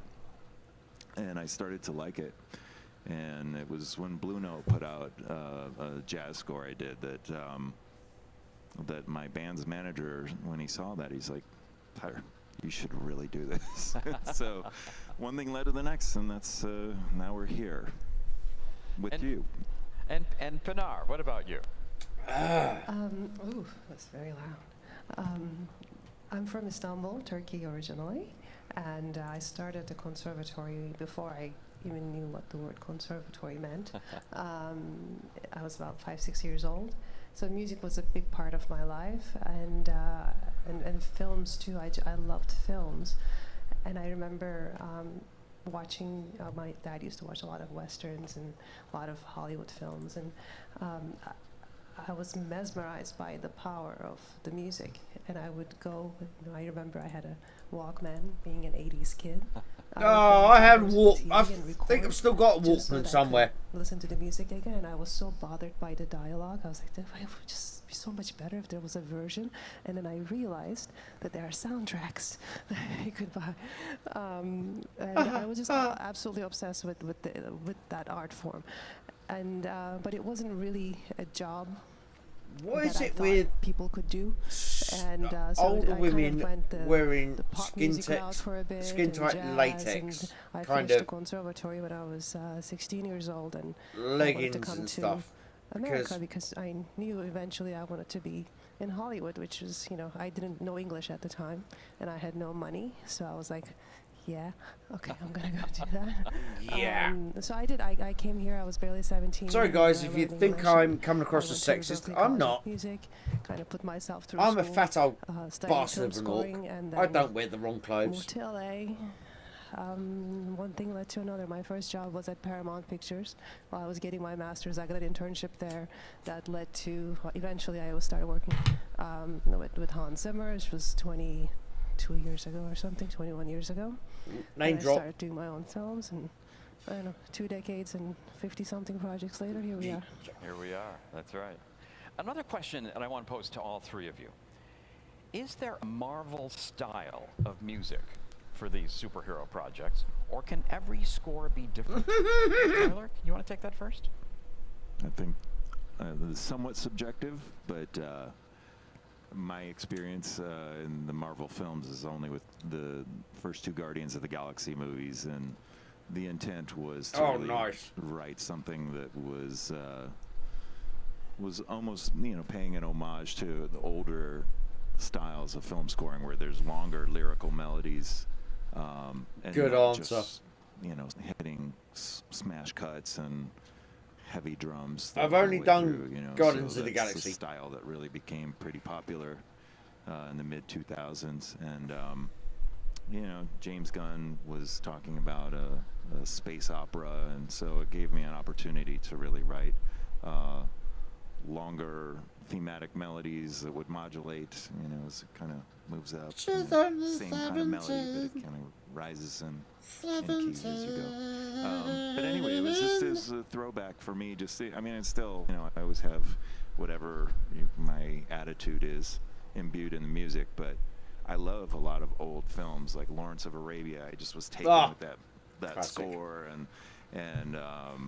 even like French Connection was like playing into the other side of my intrigue. And, you know, I'm not, you know, you might think that I'm talking, you know, driving up to the drive-through window right now, but like John Carpenter is probably the one that just snapped in my mind, and I'm like, oh my God, that was amazing. When I saw Halloween, I freaked out. It was killer. So, Pinar, what's your point of view on this? Is there a Marvel style? Okay, I'm going to say he swerved the question great. Can you really focus in on But saying I only done 2 I think films. there are certain things So it's that like, are common in a lot of the we all know superhero Marvel music now language, has should be their saying, you know, own there's a certain harmony, action certain directors and all the harmony rest. changes They and things have that, you know, their that sounds own like superhero music. cinema, you know, score. But outside of it, I plans. think there's a lot They have of their room, own and Marvel has been basis for so the music. great. When I worked on Captain Marvel, I really wanted to have a different different sound in Hala versus. Congratulations, you worked on the sound for the worst Marvel movie of Phase 3, was it? Hybrid approach, and they keep changing the fucking phases, I don't know. We wanted to sonically make that distinction. Also, I was kind of afraid how this would go, but during the cop chase scenes, I was like, how about we kind of do this like Lethal Weapon, you know. Oh, so you rip off somebody else. Stuff. And I remember first sending out the music and then thinking, oh my God, I'm going to get fired. And they loved it. So they're very open to it. I mean, I think there's a certain way of doing the action stuff. I'm sorry. Once you get into the orchestral things, there's a certain sound that I think the audience expects. But also there's a lot of room within the course of the score to have fun and explore different things. Laura, what's your take on this? How much time do you have? It didn't phase my mind, Matthew. I'll It take up fucked 2 my of mind. them. Yes and no. And I think my experience has been a little unique because I started out doing What If, and the whole. How many of you have seen badly What If? dressed dumb fuck with 2 pairs of sunglasses? Idea is that every episode is riffing off a movie, one of the movies. So her first thing was What If? I know all of your music the last 2 very, years very well, I have to say, because I really wanted to honor the music that my colleagues have written for these projects, she also came do in something to different do What with it. Ifs. So I think that there is. Which means she has nothing to do with the 20 plus movies that came beforehand. A 2 to 4 bar handle, which is what the fuck? You know, something real. Can grab onto that. No, it's simple and lame. Start out with Wagner. Shut up. Well, thank you. What? Do you like? You sang that well. That was thank you very much. So you know, there are these kind of snap things that you need to be able to hit.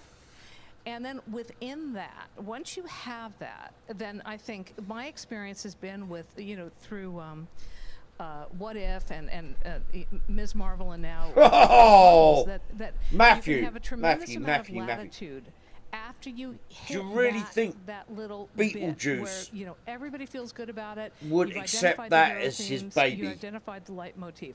Then you can go and do you know, your thing. Where do the extra and I chins feel come from? Like it's been Whoa! a great, place for me to be able to do my style, but within the context and the confines. You don't have a style. You just said 4 bars. Of coming up with this really instantly recognizable sound. Once you've got that, I think you can expand harmonically. I think you can do different chords, do different ideas, and really be the musician that you want to be, depending on the context of the film, obviously. Okay, so she let's says look at 4 some bars. I've got in all of your projects Dolph's from Master of the Universe. Dun dun dun dun. In my head now. Ms. Marvel. We have a montage. The fucking Ms. Marvel now. Jesus Christ. Thank you. I love that show. I love it. Nobody else did. That's why it's cancelled. Showcases your music. Let's take a look.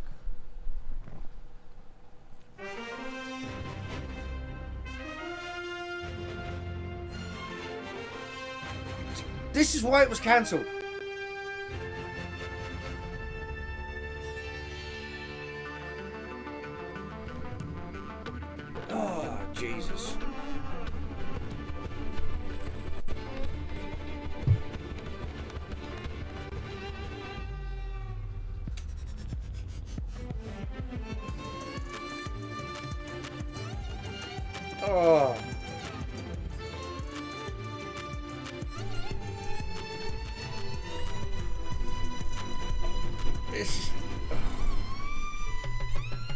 Let's replay the trailer for Miss Marvel just to try and get somebody to view it.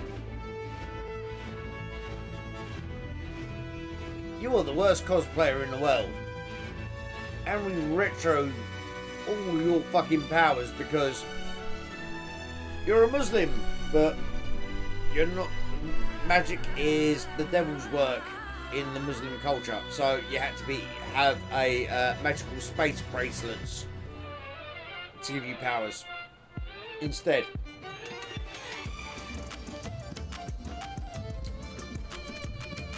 Okay, Matthew, that's fine. Everybody's allowed to watch and enjoy whatever they like.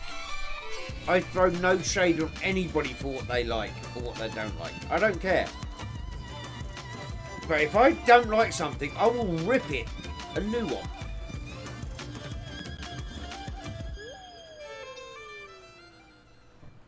And Will kind of sums it up brilliantly. Thank you. Right there. Thanks very much.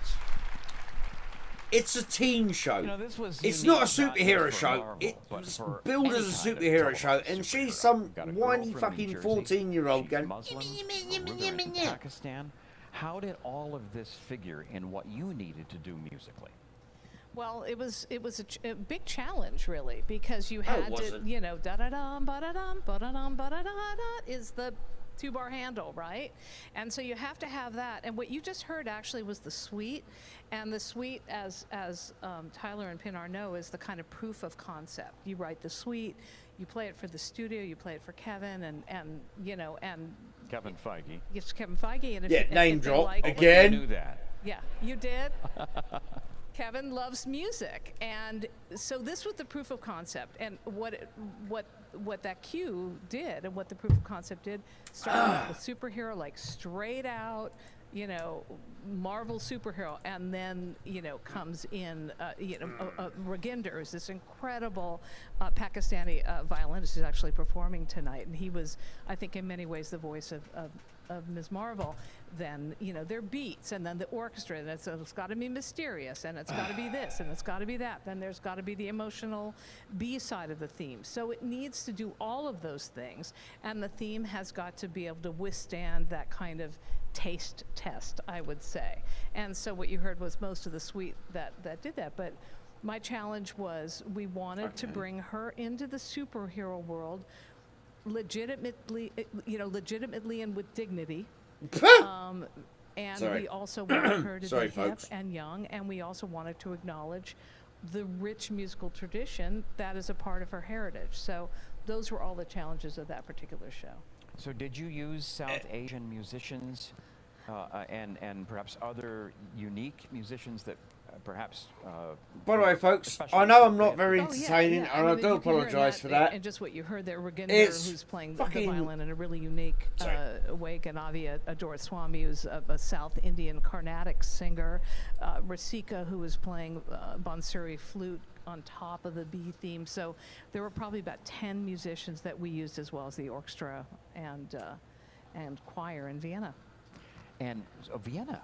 Yeah. Recorded so in they- Vienna. Yes. So they recorded it in An Vienna. Interesting, an unexpected twist. Most of the Yeah, Disney they couldn't Plus, actually shows go to And what about your soloists? Were Pakistan they also there? and no, they record had to the be in music India there. and Pakistan. So you're recording all over the world? Yeah, all Oh, over the really? world. Okay, Yes. I'll take that back. I apologise for that one. Tyler, let's talk for a minute about Guardians of the Galaxy. I think you knew director James Gunn But, prior folks, to joining that the link Marvel there, family, right? hit it. You can donate $1. You can donate 100. And is it true Whatever, that you please. actually wrote music before We can save it up shooting, for that the actors were able to next hear it? weekend. Yes, it's like. I'd doing an prefer to get a instrumental little before bit you now and begin. then a lot later. Tell us about that. No, but Make sure, I think make me what feel really like I happened was, haven't wasted my time his today. Previous Come on. indie film, Super. James Tyler's there's got to like a donate whole $8 just to epilogue that say, film ha that ha! was and, it's like almost spoken word. And so James had this idea that he wasn't sure the pacing of how he wanted the dialogue to go. Go So away. maybe we should do something with him and just to do it as like a, not a proof of concept, but just a run through before he got into production.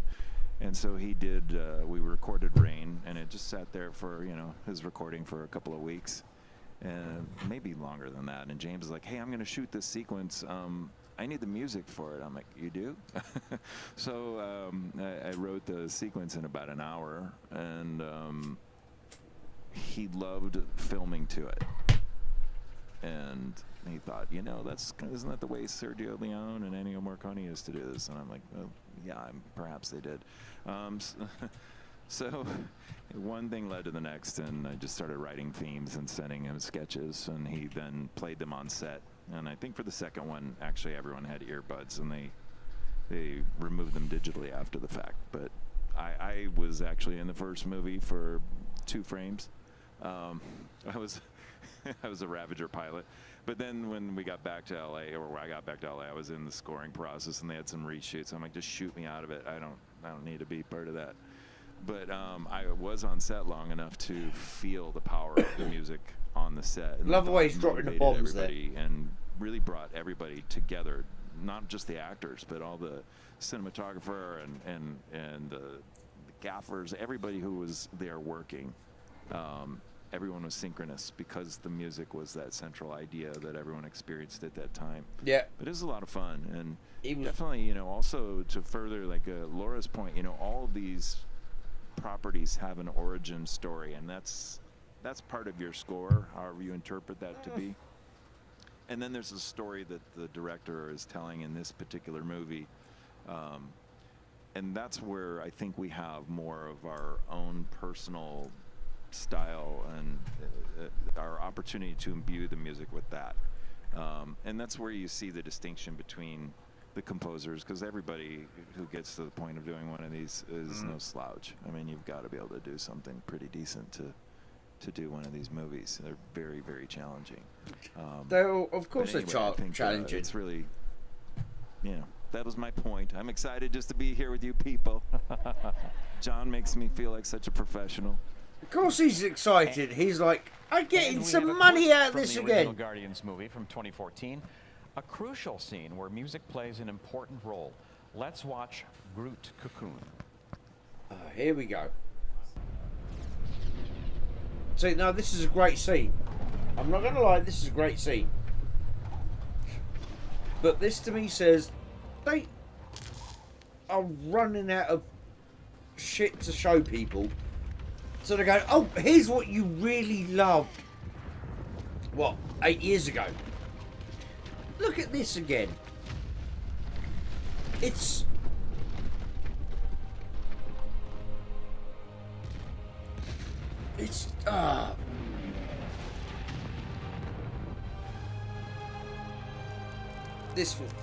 This would be sold perfectly if they leave it going long enough for Pratt to go, dance off, bro!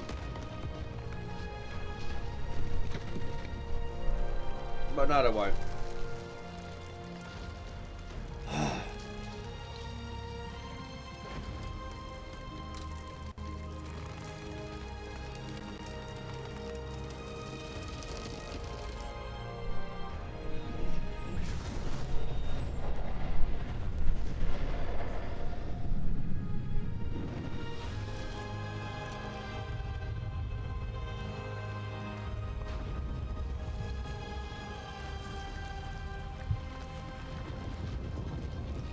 I wouldn't go so far as to say Chris rocks. Mate, come on. I mean, .org rocks, i.e. me.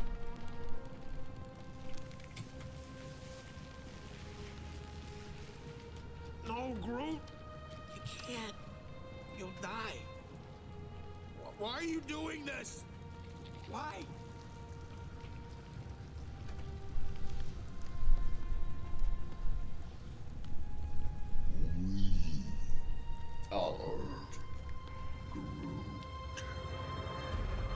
And there, folks, is Vin Diesel's best ever acting.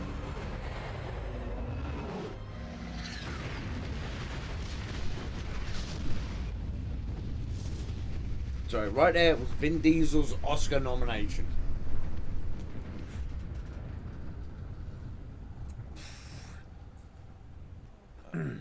Yeah, it would have been great if I did the sound effects for that. You can hear the music on the soundtrack album. This dude's kind of based. the idea about that, I like behind that piece of music, now that I recall what happened back then, it's an idea that continues to cycle, so it's not completely evolving. And I think the reason we rested on that idea was because back in the day when the director used to actually come to my studio, James would come over and I would play. Sometimes I'd just play guitar and loop things, you know, develop a piece of music in front of him, and he liked that, something I did, enough to suggest that we do that for this sequence.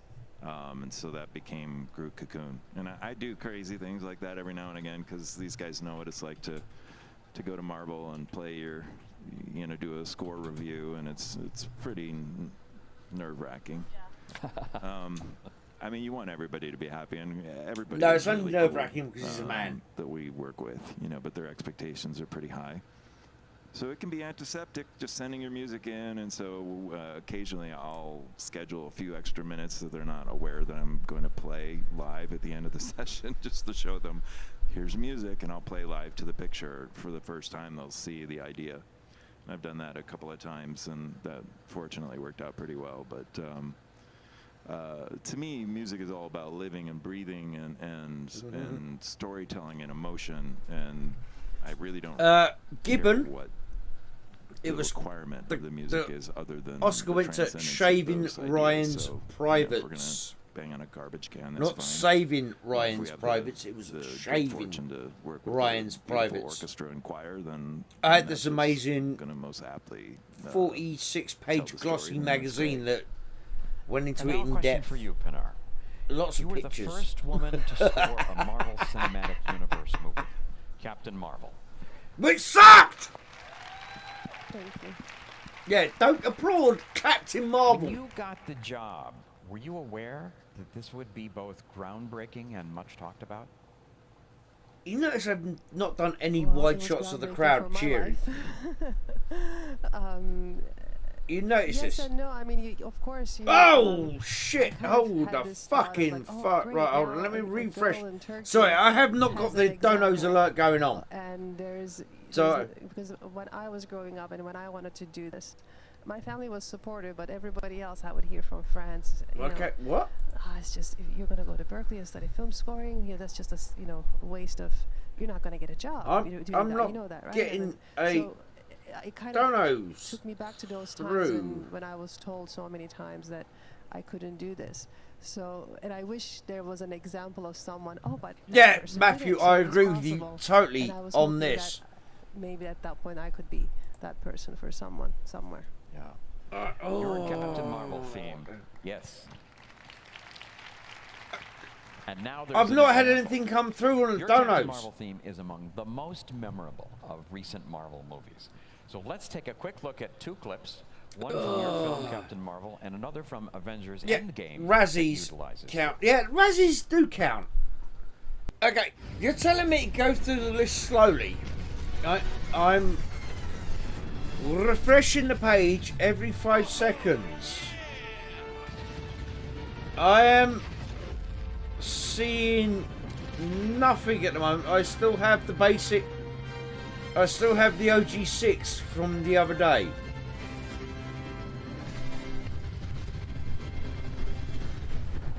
I've refreshed it again. I've still got the OG6. I'm refreshing it again. I still have the OG6. Gavin? So it was announced that I was scoring the film. By the way, to get the film, I wrote this demo. I hired an I'm orchestra. not seeing it. Hold on. and it's a Fucking whole hell. long story. Let but me. I had not written the theme of Captain Marvel yet. So once I Yeah. actually got the job, and now I Jesus. was Sorry, working hold on on. the Bear theme, with me. people already knew that I was going to be the composer, so I would keep getting messages from Oh, everywhere. shut up. It's Captain Marvel. The Nobody theme actually better be cares. good, and this has to be, this has to stand the test of time, and I said, okay. So I It had doesn't stand the test of massive time because nobody anxiety liked attack fucking for a couple of Captain days in the Marvel. studio. I wrote so many different versions. I was like, oh my god, this is not good enough. This is not good enough. And I, at some point, I was like, okay, I need to get out of here. And I went out and I went for a walk, which I do regularly. Oh, it's something Jesus. that Fuck's really sake. unlocks things for me. So I just went for a walk and I started singing themes in my head, because what I knew is the thing that happens with I started films singing like this, themes in my we head. write these suites Here and, I go you know, again I in do my all head. these themes, you know, to have a big A and a B, you know, really long B section, and in reality, a lot of the times in these films, you have a very short amount of time to state your theme, so it needs to be pretty catchy from the start. And I was like, okay, why am the I first not two notes. The first two notes need to mean something. anything? It needs to stand out. Gavin, So I just started I'm singing believing to you. myself in the middle of the road, and But I'm looking at everybody's crazy, so I was like, okay, it's fine. And I sang this theme. I was like, oh wait, I don't hate that much. Oh, I'm like, okay, and then I called someone on my team, who happens to be one of my best friends, and because there's a crazy NDA, no, so I'm not seeing anything. Our firstborn child away with Marvel, so Gibbon. and I called him. I was like, okay, how about this? I and kid sang you the not. thing. He was like, Pinar, hang up the phone. Do me a just do me a record favour. your voice memo. I was like, okay. And I still Right, have I've got the page open. Two different. I've got two different pages for the same link. Sometimes you have to remove and yourself. neither of them are showing shit. Studio to come up with things. DM me on Twitter, not Twitter, fucking Discomanauds. Between co-founding the Alliance for Women The link. Composers to becoming the first woman governor. Because it's not showing up at all for me, and I've refreshed a dozen Maybe times. talk a little bit about what a struggle this has been to get attention through the years. Oh yeah. And Will Morris. It was. Yes, thank you, know, Matthew. I only see the 6 as well. Basically, that's why I'm asking Gibbon to drop really me a breaking in link to in large the features. Discord I direct. think now we're doing well in terms of But- television, and it's still Oh, hard. nobody You know, cares. it's Shut still- up. Look at the figures for the top 250 box office films. I think last year we were up to maybe 6%, and this is since we founded Nobody the cares. alliance. You know, we started at 2%. So these are small numbers in every film. You know. Oh, I love the way she says that. Hold on.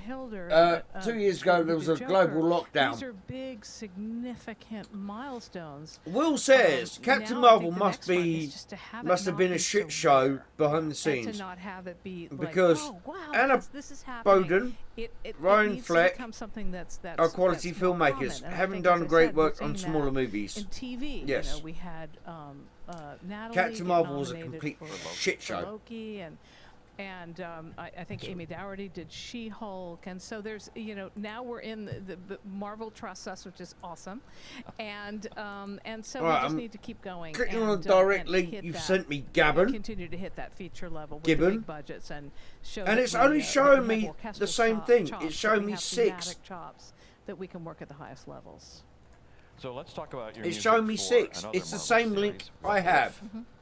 This was an animated series, and I think you're first for Marvel. I do Yes, that apologise. was my first gig for them. Yeah. Can you talk in general about what Okay. What If needed? Gibbon, Especially as if you it see it, encompassed so many do me a different favour. genres? Well, Snip Brian it if you're Andrews not is at the work. showrunner. If you're He's on a the computer, director of the snip animation. it and is a screenshot it and which is DM the me good it. news and the bad news. Because I'm Right? seeing the good news is he loves fudge music. The all bad news is he at the liked moment. music I've got 3 that different he screens likes. open for it. So I think right off the bat, we decided that we had to acknowledge, as I said to you earlier, that every Maybe check your episode was fucking going to bank riff that it's gone on through. a Marvel movie in some way. So let me see if I can remember. Oh, right. Yeah, no, I got it. Okay. So for the first episode, it was Captain America, but Peggy gets the juice. Okay. Right?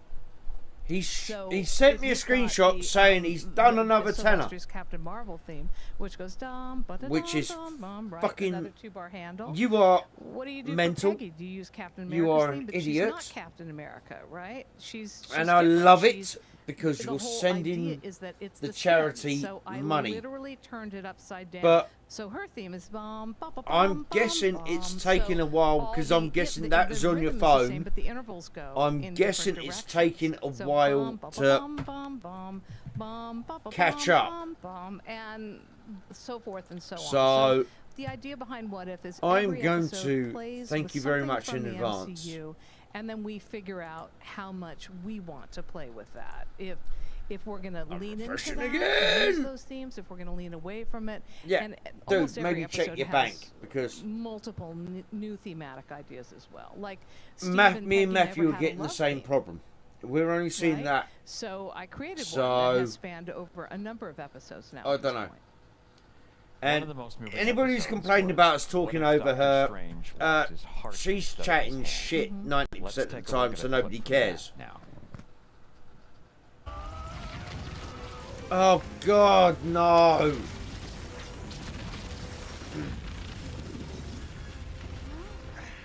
You can stop this.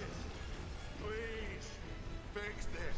The same way you fixed Christine. I was wrong. You were warned. I know, but the world shouldn't pay for my arrogance. I read about you, sensed your presence. You're a god. You can undo this. I'm not a god, and neither are you. Then punish me, not the world, not Christine. Honestly, if I could fix this, if I could punish you instead, I would. But I can't interfere. You, more than anyone else, should understand that meddling with time and events only leads to more destruction. No. Plus, the bitch ain't worth it. Oh, he went all the sexist route. Yes, he did. Ah.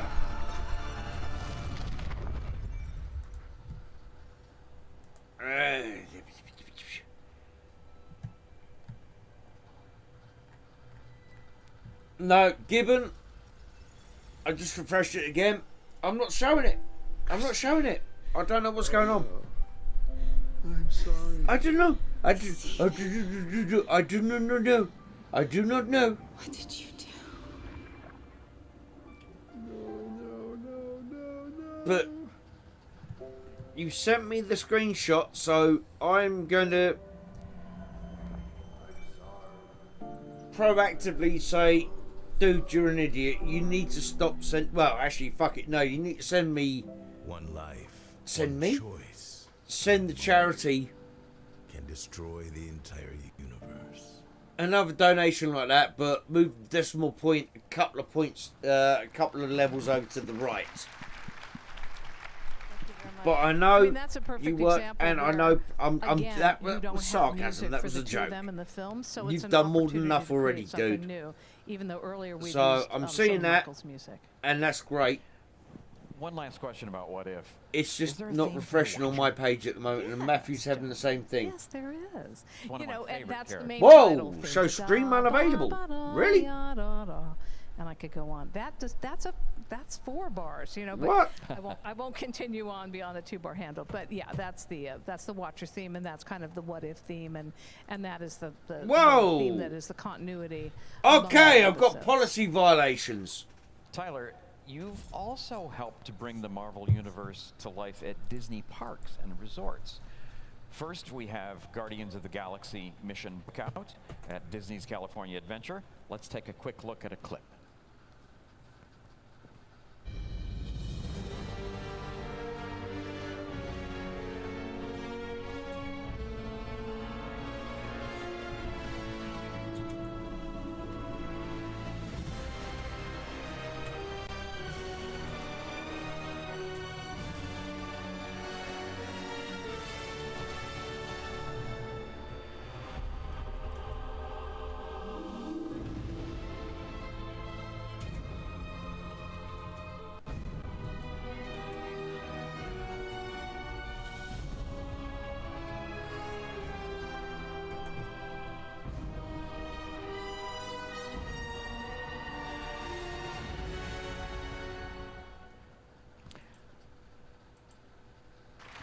And we have another clip, because now at the brand new Guardians of the Galaxy Cosmic Rewind attraction at Epcot at Walt Disney World in Florida, let's take a look at that clip.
locations of the attraction in the middle of pieces of music, so the themes tend to cycle around quite a bit. Cosmic Rewind is amazing. I mean, it's not even like totally my jam, like those attractions. That is amazing. It's like going to a museum. It's really beautiful and an exhilarating ride. But it's a lot of fun. Working with Disney Imagineering is a real like team effort and a great collaboration, and it feels good to work with everybody that I've encountered on both of those. The one here, Mission Breakout, yeah, that was at Tower of Terror. They converted, right? So here we go. It's still open as Tower of Terror, so all of our meetings would take place after midnight when we could gain access to the ride.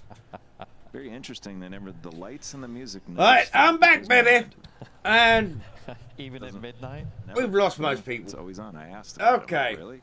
And so yeah, like 2 in the morning, we're riding up that thing like 5 times. Trying not to puke, but it was fun. And one of the fun opportunities for that, the director, Joe Rohde, he since retired, but he wanted like a does anybody know what the song schedule is for the rest of the day on this Halloween season? So I think After Dark, he said, I want you to make a song that's just fun and really rowdy and just sing Monsters After Dark as much as you can into the song. And it's a full-on thrash metal song, and I sang Monsters After Dark into that a bunch of times, and that was a thrash metal's cool. Big hit around Halloween. It's so fun. So and they've sold a lot of singles. It's crazy. But it's okay, just one of these body random language things to when you me do this says long enough, you're this like, guy's been oh, told yeah, that to happened. cut down It's his like, masculinity that, because it is no really bloke fun sits to, there experience with that his and also legs, with his collaborate feet with far people. apart and his It's, knees I love to pinned collaborate with together. people, so you'll see my name with a lot of people these days because I just think it's more fun and more interesting to work with great artists and see what we can do together. Okay, we're back. We're back. I see Matthew in the I chat. think that, makes me better as an artist to work with other people. I flicked to my own account. Flicked my own account. No, music and, flipped to my own account. The opportunity to do so in the course of my experience Welcome with back, Marvel people. has definitely been great, and I've worked with amazing people. And I'm sorry if it's all gone horribly Pete Tong. I don't know what happened, but I was so thankful not an that afterthought here at Disney, that they think about it even while they're conceiving what it is they're going to do at the theme park. where is it? in the theme parks? Yeah. Oh yeah. Yeah, Matthew much so. says show it's was more like doing a video show, game. The video game developers Gibbon, really if you're have still a here, tremendous amount of respect for if you're every back, creative collaborator. Gibbon, I'm still not showing that donation showing up on the charity page. I've just refreshed it. To really recognize the value they place So on I the don't know music what and the fuck original happened there. music that is created for an attraction. Sometimes movies, the process just happens so intensely and just kind of crazily that music can almost be. I mean, we know there's going to be in the movie, but it usually happens at the 11th hour on a lot of these movies because the picture keeps changing every day, and you have to keep updating your music. And, no, that's and in cool. a ride, They it's edit the different film because there is no picture. They edit the film, and so we're able to really develop the music how we envision it, and we can do things like just voice leading and modulations and things like that if we know that it's appropriate for what's called upon at that moment, and it's not gonna be a problem I have to deal with later. Even in that group, Matthew, you rock. Things. I'm like, oh, that's not. I like told you what this I wrote, before. but You rock. We had to cut this and. You don't only donate, but you. It's more importantly, you donate your time. We accept all this with each of our tasks. And your attention And those sometimes of you who have visited to it, Epcot lately to this, will have heard yet to these another charity theme streams, from Pinard and you Papa. actually even We've show up introduced her new when we're not anthem doing for charity, Epcot, when we're just chatting D23 bullshit. here So 3 years it's ago. so First, let's see greatly a brief fucking clip. appreciated. If I ever fucking meet you, I'll buy you a pint. And you can buy me 4 more. In thanks. Because you'll be graced by the presence of Dork! The greatest, bestest, most smartest, most intelligent orc in the entire tubes of you and the tinterwebs in general. it's so nice being able to say something like that without Chris giving me shit. I want to go there. So tell us how you decided what to write, what kind of feeling you needed to convey. And if you Are had they any trying to guidance sell? From the Imagineers or Are they Disney? trying to sell? How did you come up with the music Just for a little fucking trivia TV fact, ad? I demoed for Epcot theme when I was working on Captain Marvel, and I was working. All right, I'll on buy you a Captain fucking Marvel, pint so of I Diet didn't really have Coke. much time, and I was like, I'm not gonna get this theme anyway. There's no way that they're gonna hire. So Seriously, they're but fucking the little pimping backstory with how Epcot for me is come when I up first with moved the from Istanbul to the theme US. for a fucking TV advert. I actually lived with my brother in Wisconsin for a minute, and I think he felt bad for me, and he was like, "I'm going to take you to Disney World," and the first place we went was Epcot, and up until that point, the only places I've seen in my life was was Istanbul, Wisconsin, and very different, by the way. I was gonna say, what the fuck, Istanbul and and Wisconsin? Epcot, and I remembered the feeling when we went to the World Pavilion, and I felt like I actually visited all these different countries, and then I remembered just everything that I felt. How? And when since then, I was always telling everybody, oh my God, if you guys haven't been to Epcot, you have to go. And I've kind of become like an ambassador for Epcot. So when I've been to more the fucking call countries from than my her. agent, hey, they're looking for a new theme for Epcot. I mean, I was just like, oh my God, All right, that's incredible. Matthew, I'll buy you so what I a ended up pint doing, of full fat and fucking honestly, it's generally Coke, the best and I'll way to laugh my go ass off as you is, get a fucking sugar rush. trying to get How's to the that root sound? of Does that sound good? How I want people to feel as they step in. And something that can hopefully be timeless. You're so yet fucking current. needy. And You're so I kind of needy. channeled Oh back no, I to can't. how I was feeling when I went Ew, there. it's a diet drink. For anyone that's been there for the first time and as a kid, and so I literally went back there emotionally that day. I was like, okay, this is the day I'm going to write the Epcot thing. How much longer is And, this going on for? Because I'm getting bored as and it fuck. was a very honest thing. It was just a very this is how Epcot makes me feel, and I'm going to write that, and hopefully that's going to. How long is this and gonna then go we'll on for? See where it goes, and everyone at Imagineering, they're so wonderful. I love collaborating. Oh, Matthew, can you just double check as well and confirm? Really respect, understand music. And Gibbons' donation is not showing up. To do things, so they don't really give. Oh, me you a, drink tea too? Sandbox, like, okay, this is the only place you can play, and they really make you feel like, okay, go. Well, no, run I free knew and what you see meant. You come up with, and they're But very when you said supportive. that, immediately I had And, Spaceballs in my head. Last week, Dink, by the way, so I dink, wrote this dink, theme and we dink, performed it here dink, and all of dink, that a few dink, years ago, but I dink, had dink. not been to Epcot. And that is for a long time. So one of the last best week ways to watch Spaceballs, if I you watched went it to recently, is Orlando watch to it do a walkthrough at Epcot, because now I'm actually working on with the implementing dink this theme commentary. to the rest of the park. So now I have The hours of whole work. fucking movie is hours of literally music to like write for the ding rest ding of ding the ding theme park, ding but they ding wanted me ding. to walk through the construction site. And When they get shot at and shit like that, it's No, fucking actually, hilarious. During the day, doing that would have been much better. It was so hot. Mel Brooks, genius. And like hard hat and like all of that. It's just too much. But it was so great. I mean, it's incredible. For one thing, I can't say much about that, but it was the first time I actually experienced my theme playing at Epcot. And I wish I had that video, but when I look back at that video, my friends are like, "Oh my God, you look like if you were a 17-year-old kid watching Epcot," because that's how I felt. I was just like, "Oh my God, I remember being here, and where was my life back then, and where it is now." It's I feel very, very fortunate. It was a very beautiful experience. That's great. I have a question for all three of you. Okay, I've been no, fascinated for a long time by the marriage of music and image, but I often wonder, for fuck's when you're sake. sitting down with a piece of film and you're writing music for Friday. it, how much of that is intellectually driven, and how much of it is Jesus emotionally driven? Christ. Laura, can I start with you? I don't think of those two There's things as still separate. like For another. me, what I think and what I feel in terms of writing music is a lifetime What are journey we of at here making those now? two things inextricably bound.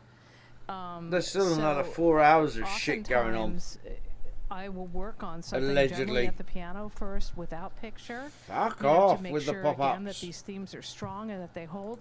Even if the whole thing doesn't appear in the film, you know, I want to have had it worked out the whole way through. Yes. No, Matthew. Intellectually and emotionally. And then I play that for the director first and just make sure that I'm you know, in the right space. Oh, hold on. But for me, those two things are one and the same. I think Ah! I've been doing this for a long time now, and I think after a while, you learn how you can use the technique of music okay, right. to really Guys, bring out an emotion in something. So you know that this will mean my this to man, somebody. A French horn will mean this. the this ledge, harmony, you know, well, you not did the the ledge, second thing, but a lot a of, like, ledge, chromatics, you know, i.e. these kinds Chris. of things that mean mystery or this is heroic, and so I think that there's Check ways the that emails. you know that music has worked. You know I've been there's been kind of muting a shit train that you can step onto during with adverts that, and stuff. And then again, it's about kind of figuring out what Yeah, how you can apparently deviate from that and make it during the something expo, special when for they a played given one of the project. music segments, Tyler, your thoughts? we were temporarily suspended for copyright. Well, she basically said pretty much all of it, and the intellectual Hence part the fact comes the in- fucking in with some of the stream technical aspects. was I mean, suspended. depending on the And timbre of once the a- music finished, an actor's apparently voice, we're you know, great we may again. Right around it, if we know that the call for So, music. yeah, is, you're watching is, an expo. you know, very Oh, important, oh, not by the way, incredibly we've so. lost We have another to find a way subscriber. to- We're at to 649 make a now. statement Wow, about, this is good. Disrupting the storytelling, and I'm guessing they you know, the over scrub subscribers if they don't watch. Which frequencies. Say, for you wish example, to- you put you 100 need to stay hours out of the way content out or 10 I hours just of ran content into out. A sound designer for a movie I'm on right now, and it's a lot of And guns. And somebody bullets doesn't and watch stuff. it, they He's get just like, scrubbed "I'm as a sorry, just subscriber. stay, I'm guessing. you know, above 500. But and yeah. you're good. I'm like, okay, yeah. So now there's always a soundtrack album, you know. But yeah, But, so no, there you go. This is a lot of fun. We found this out. You know, we work under a lot of pressure, but we definitely grow a lot Alright. from each of these experiences. Whether it's this a movie, is theme park, TV the, show, you can't help but grow, and that's part of what draws me to the Yeah, challenge. it's I love that aspect of it. So, Yeah, this should be ending in a minute. Pinar. Well, ditto Tyler and Laura, but This should be ending in a my minute. job is easy, thank you. No, I think I tend to believe that first, it kind of is a few step process. I think you need to be able to feel something. Then hopefully your ears are trained God. well enough that you hear whatever Yes, that you're scrub feeling. subscribers. That's what I'm and guessing and it then is. hopefully your craftsmanship, your If you technique, all your Do X amount of the hours of efforts that you put into content your and education people and, don't view it I don't mean just formal within that education X in amount terms of hours, really, I'm guessing the craftsman of what they we do, remove them. technology and As everything in, else. oh, they're not a Hopefully the subscriber intellectual anymore. part is That's what strong I'm guessing. enough that can translate what's happened between what you felt and what you hear. So I think sometimes there are a lot of fantastic musicians who don't have the craftsmanship. It doesn't mean they can't create. They just haven't learned the tools to really Nor have you. unlock all of that. And of course, They there's did Marvel, techniques Captain that, Marvel, and that's you it. know, when we do write around dialogue, when we write certain things, and don't hit an explosion, for example, there are a lot of things that but those are simple. Once you do them once, you know the rules. And I think that music connects to an Talking out audience. her Like when for a lot of people, I mean, for composers, we listen maybe a little bit more on Sorry if I'm lyrically, but very for, offensive to some people, then for, most fuck off audience, with somebody else. It's the emotional connection that music makes. So my job is to make you feel yeah. something. If I haven't felt that, it's not a really honest process. So I need to first feel something. Then hopefully I know how to translate that so that you feel something. Okay. So, Laura, you mentioned that you're doing The Marvels next. Oh, which God. features both Captain Marvel and Kamala Khan, Ms. Marvel herself. That's going to be the Have you biggest started fucking yet? train And wreck. can you give us any hint as to what we will hear when that picture opens next Hint, summer? hint, hint. Yes, no. How's that? Am I trained well? well, Disney people? I'm laughing so hard I'm dying. Yes, no, it's great. You'll love it. So, Pinar, you've talked about you're working on some new music for Epcot. Are there other things in your immediate future we should pay attention to? A few things. There's a film with Jason Momoa coming up in November called Slumberland, directed by Francis Lawrence, who did Hunger Games and all that. It's a fantastic film, and every project is special for us, but this one, it means a lot to me, and I'm one of my proudest work. So it's coming out in November. And then I have. Didn't she say 5 minutes ago Jennifer Lopez Captain and Lenny Marvel was Kravitz the proudest movie called work? Shotgun Wedding coming out a couple of months after that, and TV shows and theme parks and a lot of other things. Yes, people, we're still here. Pretty blessed, and a video game too. Oh, good. Tyler? Oh, Jesus. I'm outside the MCU right now. Good. Are you ashamed of that, or no? Not at all. Okay. Not at all. I Good highly man. He's the recommend most seeing based movie of them all. Pearl that comes out next week. It's one of the best movies I've ever been a part of in my entire career. It's the second one this year that Ty West and I have done. And Tim Williams worked with me on that one, and Tim's a longtime friend and a great talent. And so it's a lot of fun to have done that with him, but it's a very, very good movie. John Wick 4 now. Yeah, bitches. I'm doing stuff that makes money. With different artists. We just finished Primal Season 2, and I think could be it.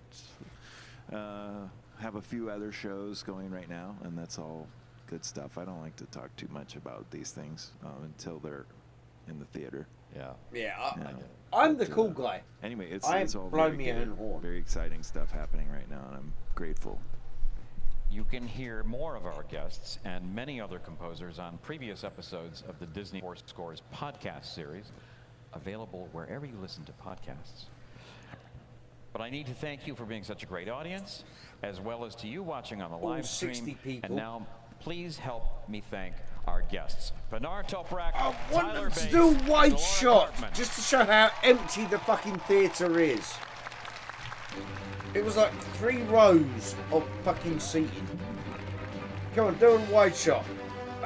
Whether you need a gown for a ball No, or a mode Hold of on. transportation. No. Just in case we get dinged again.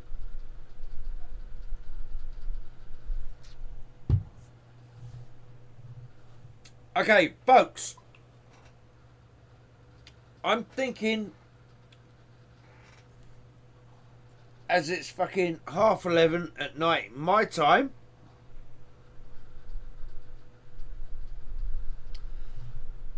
should I go on?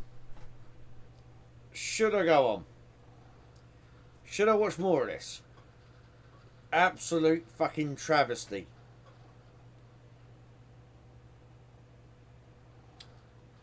Yes or no? It's up to you. Because I'm personally thinking of stopping this. Actually, fuck it. No, I'm making the executive decision. I was up at 6 this morning. I've been going for the best part of... Well, what is it now?